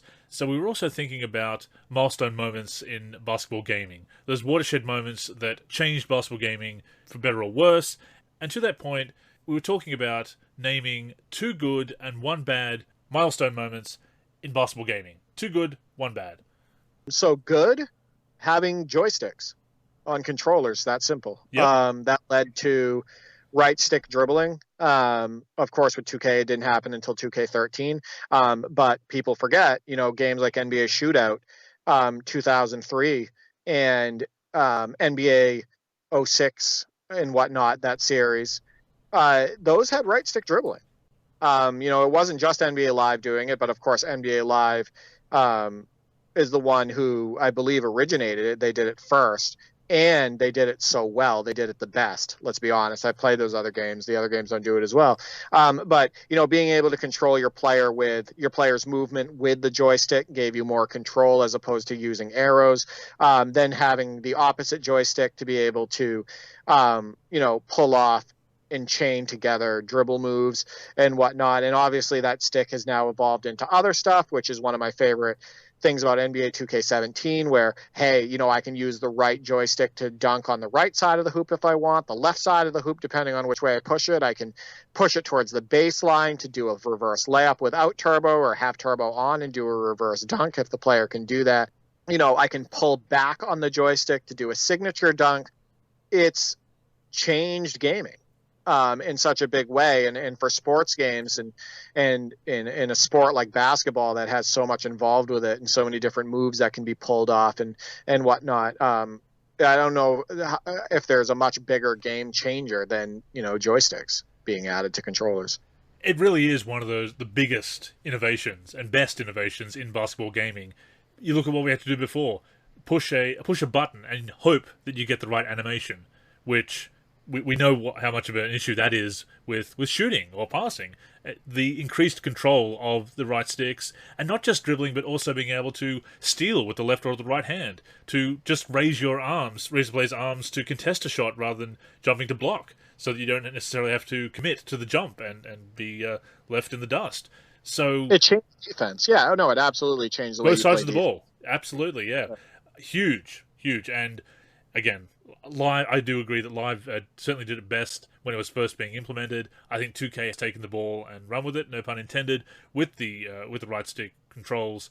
But yeah, it just, the fact that those have continued to this day shows that yes, that was the right move for basketball gaming. Yeah, I love it. I think about it all the time when I play NBA 2K17, how much it's added such a different dimension to the way I play. Like, if I'm driving to the hoop in an older video game that doesn't have joysticks, like you said, I'm just pushing the shoot button and hoping my player drives and finishes the right way or on the appropriate side of the basket or doesn't get blocked. But in NBA 2K17, when I drive to the basket, I just have all these different options of the way I can finish. And, it also is for floaters, right? Like being able to quickly pull back on it and do a quick floater without turbo. There's just endless things that you do with the joystick. And then when you go back and you play games that don't have it, you're like, man, I missed the joystick. I have found myself sometimes playing Live 95 PC and out of habit flicking that right stick on the gamepad and surprisingly not getting any results because there are no right stick mechanics in that game. I'm also going to say franchise modes, because that was such a huge step from, oh yes, you play through a season, which was great back in the day, but and strangely, a lot of old games didn't do season mode very well. NBA Lives was consistently great. Some other games kind of did weird things with their season mode, but getting that first franchise mode, and again, you look at that first franchise mode in Live 2000, it's already got the draft, free agency. Yes, it was using a point system rather than real player salaries because of legal issues at the time, I believe, or they just wanted a simplified version, one of the two, possibly a combination of both. But there is so much depth to that mode straight away. And it's kind of mind-blowing, Derek, that if you go back and you can play, or rather sim through all those seasons in Live 2000, the final year of that 25-year franchise mode and the first franchise mode in NBA Live 2000, we're getting very close to that being the current year, which is kind of scary. But yeah, that was a huge moment to get that into the game. And I think it also paved the way then for your single-player career modes and multi-season career modes as well. No, I can definitely agree with that.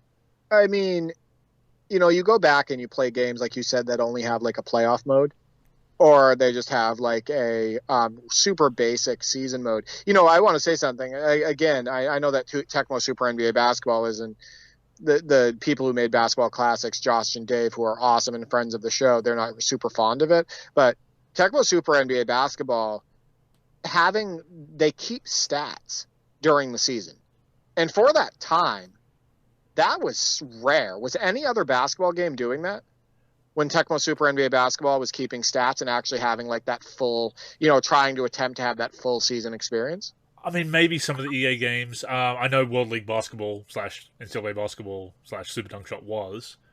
Right. No, and definitely NCAA Basketball did. I remember going into the menus and you selected the players individually and it would have that little box in the left-hand corner and it would show the stats. Like, I definitely remember that NCAA Basketball / World League Basketball / Super Dunk Shot did that. But I was just so impressed with that. No, but I definitely agree. I think for me, the second one would be just having the full NBA atmosphere, the commentary, the 2-man, 3-man booths, the ability to have real crowds and real crowd sounds, and the crowd standing up and cheering, and real floors, because you remember back when in the early 90s sometimes the floors looked incredibly generic. You get a logo, if that, yeah. Yeah, or it was just like the logo in the middle of the court, even if it wasn't right or not, and there was like no other fine details. I think bringing the real atmosphere of NBA action, and some games do it better than others, and like that real art to the games, just added a whole new dimension to, bringing the video games to life. And a good example of that is NBA Live 06, with, the way it looks. That game came out in 2005, but look at that court and look at those jerseys, and look at the detail on those jerseys, and the crowd cheering and the crowd moving and all of that stuff. So I think that that's definitely one of the biggest things in basketball gaming, is bringing the on-court action to life and bringing all of those realistic elements. That kind of leads into my second item, which is player ratings. Now, there have been definite stages to that over the years, and player differentiation. You've got freestyle superstars, you've got, even things like signature skills and badges, as problematic as they can be. You've got different stages of representing player abilities. But you go back to the early days of basketball gaming, and there was some differentiation, and you would look at the stats and on the screen, but full detailed player ratings that came along in the mid-90s there was such a huge step forward for gaming, and something we take for granted these days, because we all open up the game and we see overall ratings and individual ratings. They're just there, and tendencies and whatnot, we just expect them to be there. But there was a time that you and I remember that games didn't have detailed player ratings, or maybe they only had a handful of them. And even as a sub point to that, accuracy and not guesswork in the ratings. You look at some of the early the first NBA Jam games and Tournament Edition, some of the weird ratings that are there because they didn't have the same access that we have these days and have had for many years to research some of the players. So you've got weird ratings like a Dino Raja having a 9 and 3 points or something, or Jordan Howard with 9 and 3s and other ratings that just aren't very accurate. Yunkadare's ratings were scarily accurate in Jam Tournament Edition, but having those detailed ratings and then later the accuracy to them is just one of those things we take for granted, but it's such a big moment, the watershed moment in basketball gaming. Well, it's huge because it added the differentiation that we always wanted at the time, right? Yep. Like we wanted the players to play different. We wanted them to move different on the court. We wanted them to play more to their real life strengths instead of us having to imagine it or try to force it and whatnot. So that is a huge thing. And then it birthed the doing it when you're creating players, right? And then you could create a player that was strong in some areas and not strong in others, or just average. And it made it, and now, unfortunately, what has that turned into? Kind of like my career, right? Yeah. Where it's, unfortunately, it's gone that route. But yeah, I mean, it was definitely a game changer. It changed the way we customized rosters. It changed the way we thought of the on-court action and, using players to their strengths and having all those differentiations. So I can definitely agree with that. And it's hard because there have been so many big things, and we are only just naming two good and one bad. But as far as that, taking basketball gaming to the next level from what it was, you can kind of identify some of these ones throughout the years. No, absolutely. I'll go first with the bad. I think basketball gaming took the turn for the worst by far with the implementation of poor foot planning in NBA 2K18. I think that really hurt the feel. It really hurt the control. The skating is still pretty bad in NBA 2K22. 2K22, we're not out of the woods yet. But of all the things that was really poor with NBA 2K18, with the design and whatnot, and the gameplay, that is probably the worst thing that came out of 2K18 gameplay-wise. It just impacts so much on the floor that I think it's been really bad for the NBA 2K series. And I think that even when people don't know how to talk about it, or they don't mention it and everything, and they don't know how to explain the frustrations that they're having with the game, I think that skating and that lack of control is a big part of their frustration. We talked about 07 and his foot planting, and 06, and how it's just one of those things throughout the years that skating has been such an issue, because it's not just a cosmetic issue. I mean, yes, it never looks good, but the feel on the sticks, you do feel it, and the players sliding and snapping into place, and they're able to create space because they're sliding without moving their feet, so the AI defender doesn't know to follow them, because as far as they know, they're not moving, yet they are. So, and that creates space that they shouldn't, because they're sliding as if on ice and warping into place. So it's people just say, oh, just no game is perfect, and just ignore it, or don't look at the feet, watch the hands or whatever. I get where you're coming from when you say that, people, but the sliding has a direct effect on the feel of the game, on player movement, and sometimes even creating space like that, and it leads to cheesy moments.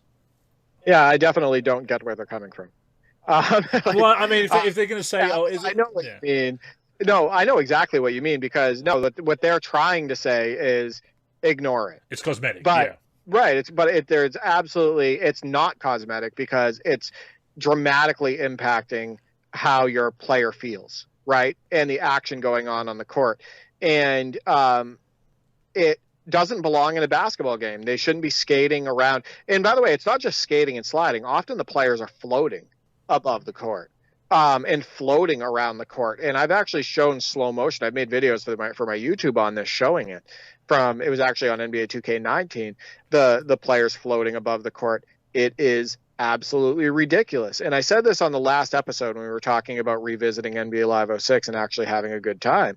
And I was stating that one of the biggest reasons is, and it is the biggest reason, is because we have more control over the on-court action. It isn't constant skating. It isn't constant dropping the ball or being sucked into other people. We have control. And skating and sliding all over the floor on offense and defense just impacts so many different things that if you don't have control over the action in a basketball game, more than likely you're not having fun. So that's my thing that's really been a detriment to basketball games. That's a solid rebuttal to all that. I mean, there's a big difference between, the player's hand is slightly clipping through the rim on a dunk or a little bit off to the side, and sliding and skating. They're both are cosmetic issues in their own way, but one has a much bigger effect on the feel of the game. So that is why it's just cosmetic is not an excuse, and it is not a good rebuttal to the criticisms of sliding and skating. I'm going to take a guess. Is yours going to be canned animations?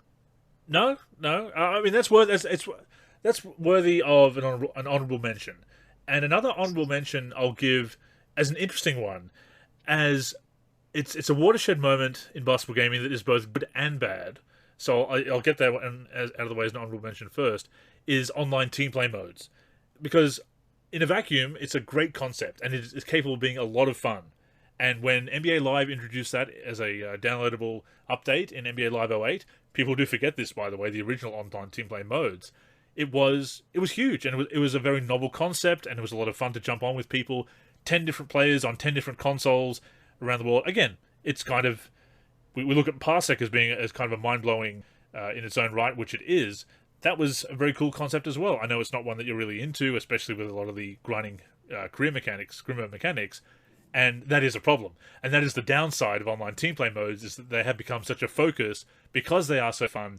They've gone in a way that does facilitate grinding and microtransactions and whatnot, and also designing the game around them doesn't necessarily allow mechanics to be properly implemented for single-player gameplay or on local head-to-head and things like that. That focus on that online team play experience has been both a blessing and a curse. So I'd throw that out there as a big moment in gaming that really changed basketball gaming in good ways and bad ways. Yeah, listen, here's the thing.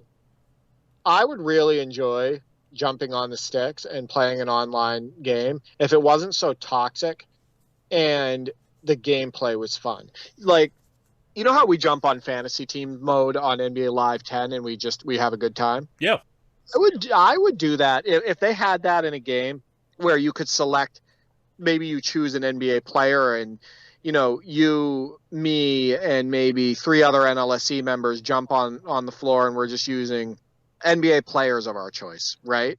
That was the original online team play mode. That was how it was. Yeah, that would be fun. Like I would do that. I would, if you said, "Hey, you want to jump on for a session?" I'd be like, "Sure, yeah, I'd love to do it." So it's not that I hate the idea of online team play or playing with other people. I don't hate playing with other people. I'm connecting with everybody on Parsec. Yeah. I've connected with like over 20 different people and played various games on Parsec. It's just the toxicity around it. It's the mechanics of the games. It's the dependence on badges. It's the, all the artificial boosts. It's all the horror stories you tell me about as well. So like, I don't hate the idea of online team play. I hate the execution and the game mechanics.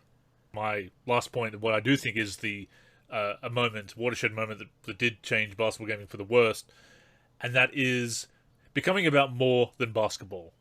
Now, there's a couple of different stages to this again, much like the positive moments with ratings. You have the implementation of microtransactions originally, and the increased focus on that. But that's gaming. That's video gaming as from the 2010s to now. That's just the way gaming has gone, unfortunately, with that model and how successful it's been, and DLC and pre-order bonuses, etc.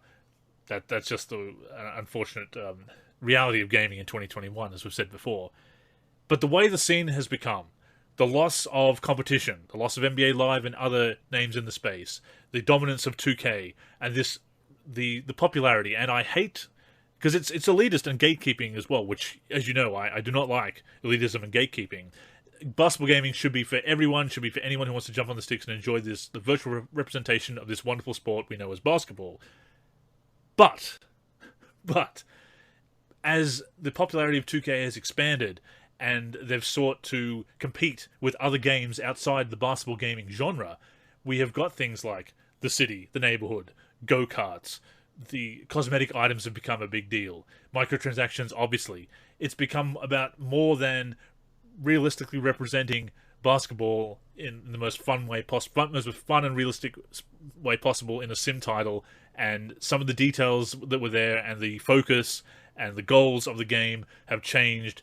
So and then we can look at 2K18. That was the year that we got the neighborhood, and you could see at the time it felt like something was going to change and not for the better. And I think the following years have only confirmed that the games have evolved beyond basketball in a way that can be fun if you're into it, but I think has made it very alienating to people like us, and even younger gamers as well, who just want to play basketball.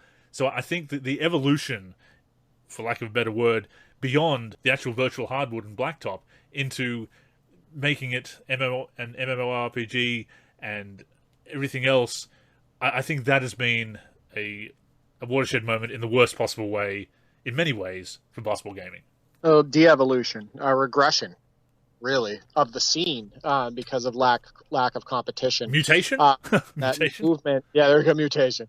Because of that lack of competition, no true competition in the space, and 2K moving towards that toxic online scene and actually promoting mechanics and a community that supports a toxic online scene. And so, no, I can definitely, if you want to go real big picture like that, and the answer to the question, I think we can both agree that that's probably been the number one undisputed detriment to basketball gaming, and why it's regressed so much is the fact that it has gone away from the on-court product, the actual gameplay. That's the actual gameplay has kind of taken a back seat to these ridiculous artificial boosts and these canned animations and these long canned animations, and it's less about trying to simulate the real sport, and more now about these mechanics that are going to get as many people online as possible and keep them online, right? So no, I agree. They've gone away from the NBA portion of the video game has kind of taken the back seat. It's more about riding your bike in the city or showing up to the court with a backpack.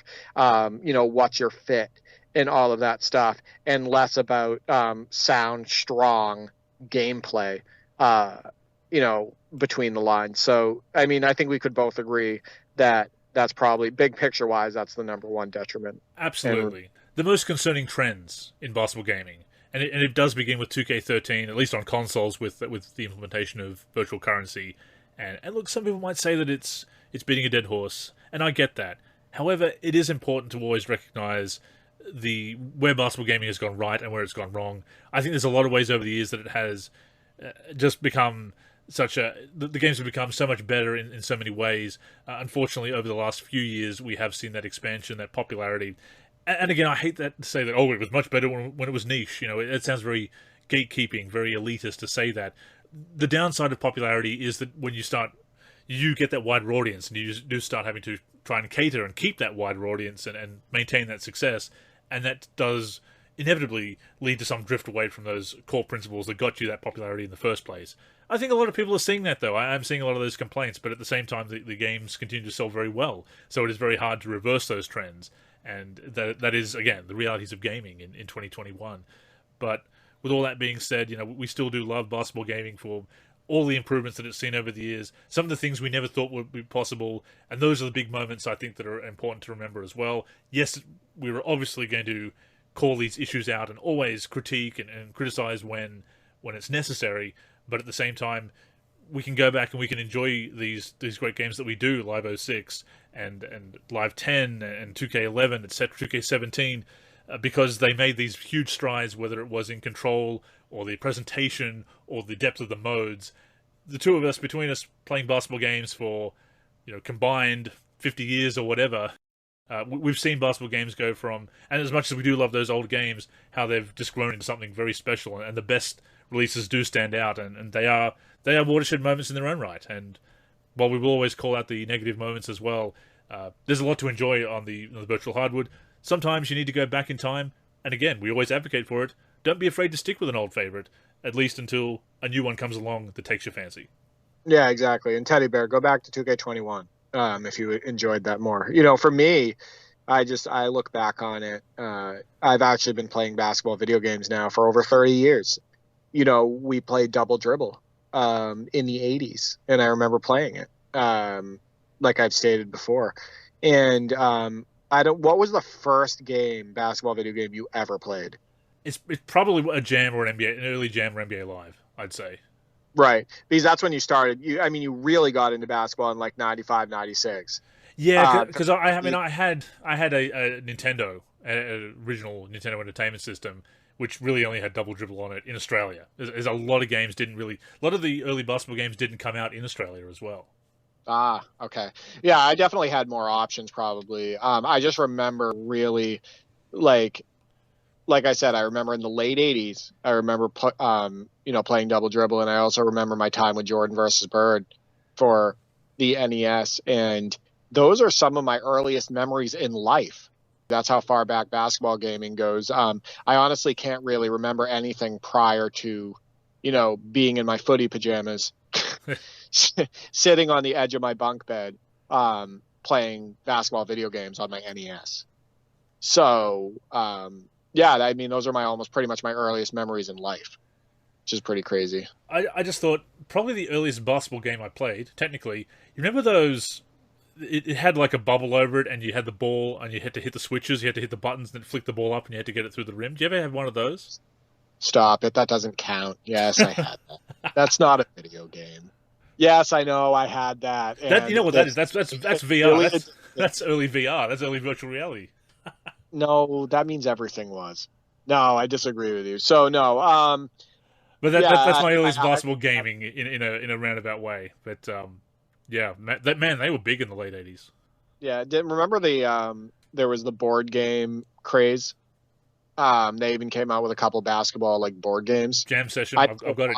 Yeah. Yeah, exactly. Yeah, I never got them. I never owned one. But I was always curious. The board game craze kind of came around the same time as the basketball card craze, where everybody was grabbing up basketball cards. including me and my grandfather as well.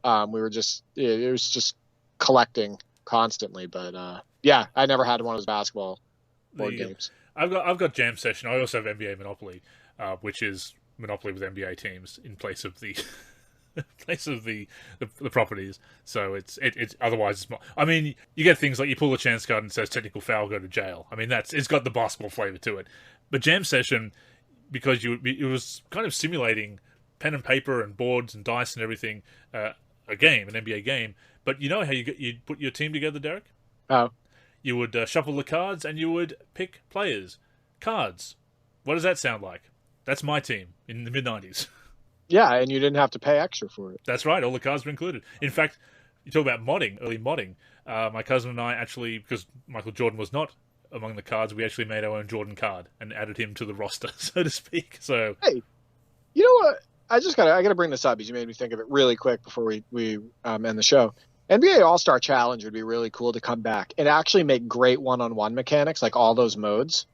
Have like an actual like good shooting mechanics, not that double press of the button, like enhanced graphics, all of those same players, right? You know, Jordan and Bird and all of that stuff. Have them back for NBA All-Star Challenge and update the graphics. Give us the 3-point contest, the one-on-one, the horse, the free throw competition, all of that stuff. That would be fun. I would totally buy that. Make that a $10 or $20 digital download, and that'll sell. Yeah, exactly. Yeah, make it a $20 game, $10 or $15, $20 game. It will sell. Add a dunk contest. Add a good dunk contest mechanics. Yeah, I'd rather have that than NBA Live Mobile, quite frankly. There you go. I've played NBA Live Mobile. It's not the worst, but it's not the best either. So that brings us to the end of a milestone episode of the NLSC podcast, talking about milestones in basketball gaming, as well as what we've been doing recently. And once again, Derek, it's been fantastic doing 100 episodes with you, and here's to many more. Yeah, another 100 episodes for us. We'll be at 500 episodes for the NLSC podcast. That's crazy. No, I wouldn't, want to be doing anything else this consistently each week, than being on the mics with you. So I've really enjoyed it. And I hope that our regular listeners have enjoyed the episodes as well, because, the reason we talk about this stuff weekly, I've said it before, and like Andrew said, whether we had 10 listeners or, 110 or 1,010, it's the fact that, we appreciate you tuning in. And we like talking about these things and hearing your ideas and thoughts about what we say and everything as well. So let's put it this way. I fully plan on doing another 100 episodes with you without skipping a week. Absolutely. And we do thank you for tuning in. We hope you enjoyed this week's show, as we hope you enjoy all the shows we do. We invite you to tune in each and every week, of course, on the NLSC, which is nb-live.com. You can also find us on various podcatching apps and platforms, including Spotify, Apple Podcasts, Stitcher, and Podcast Addict, just to name a few. On those platforms, search for NLSC Podcast, look for our logo, and that will be us. As we always say, as long as you're tuning in and enjoying the show, that is the main thing. And of course, Derek, we love hearing from our listeners and connecting with them on social media. So what are your handles and any other final words you have for our wonderful listeners this week? Thank you for listening to the NLSC Podcast.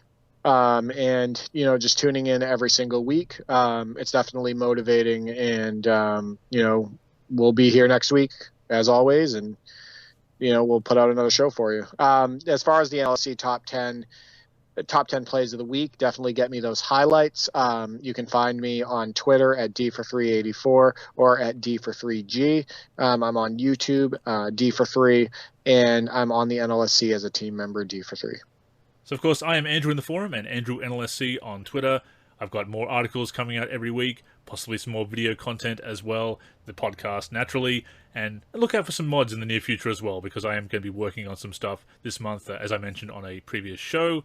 The NLSC itself, of course, is on Facebook and Twitter at the NLSC. We're on Instagram, NLSC Basketball. Our YouTube is youtube.com/NBA Live Series Center. And, of course, keep it locked to the NLSC itself, nb-live.com, for everything we do for basketball video games.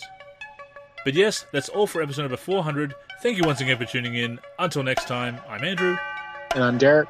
Go get buckets, everyone.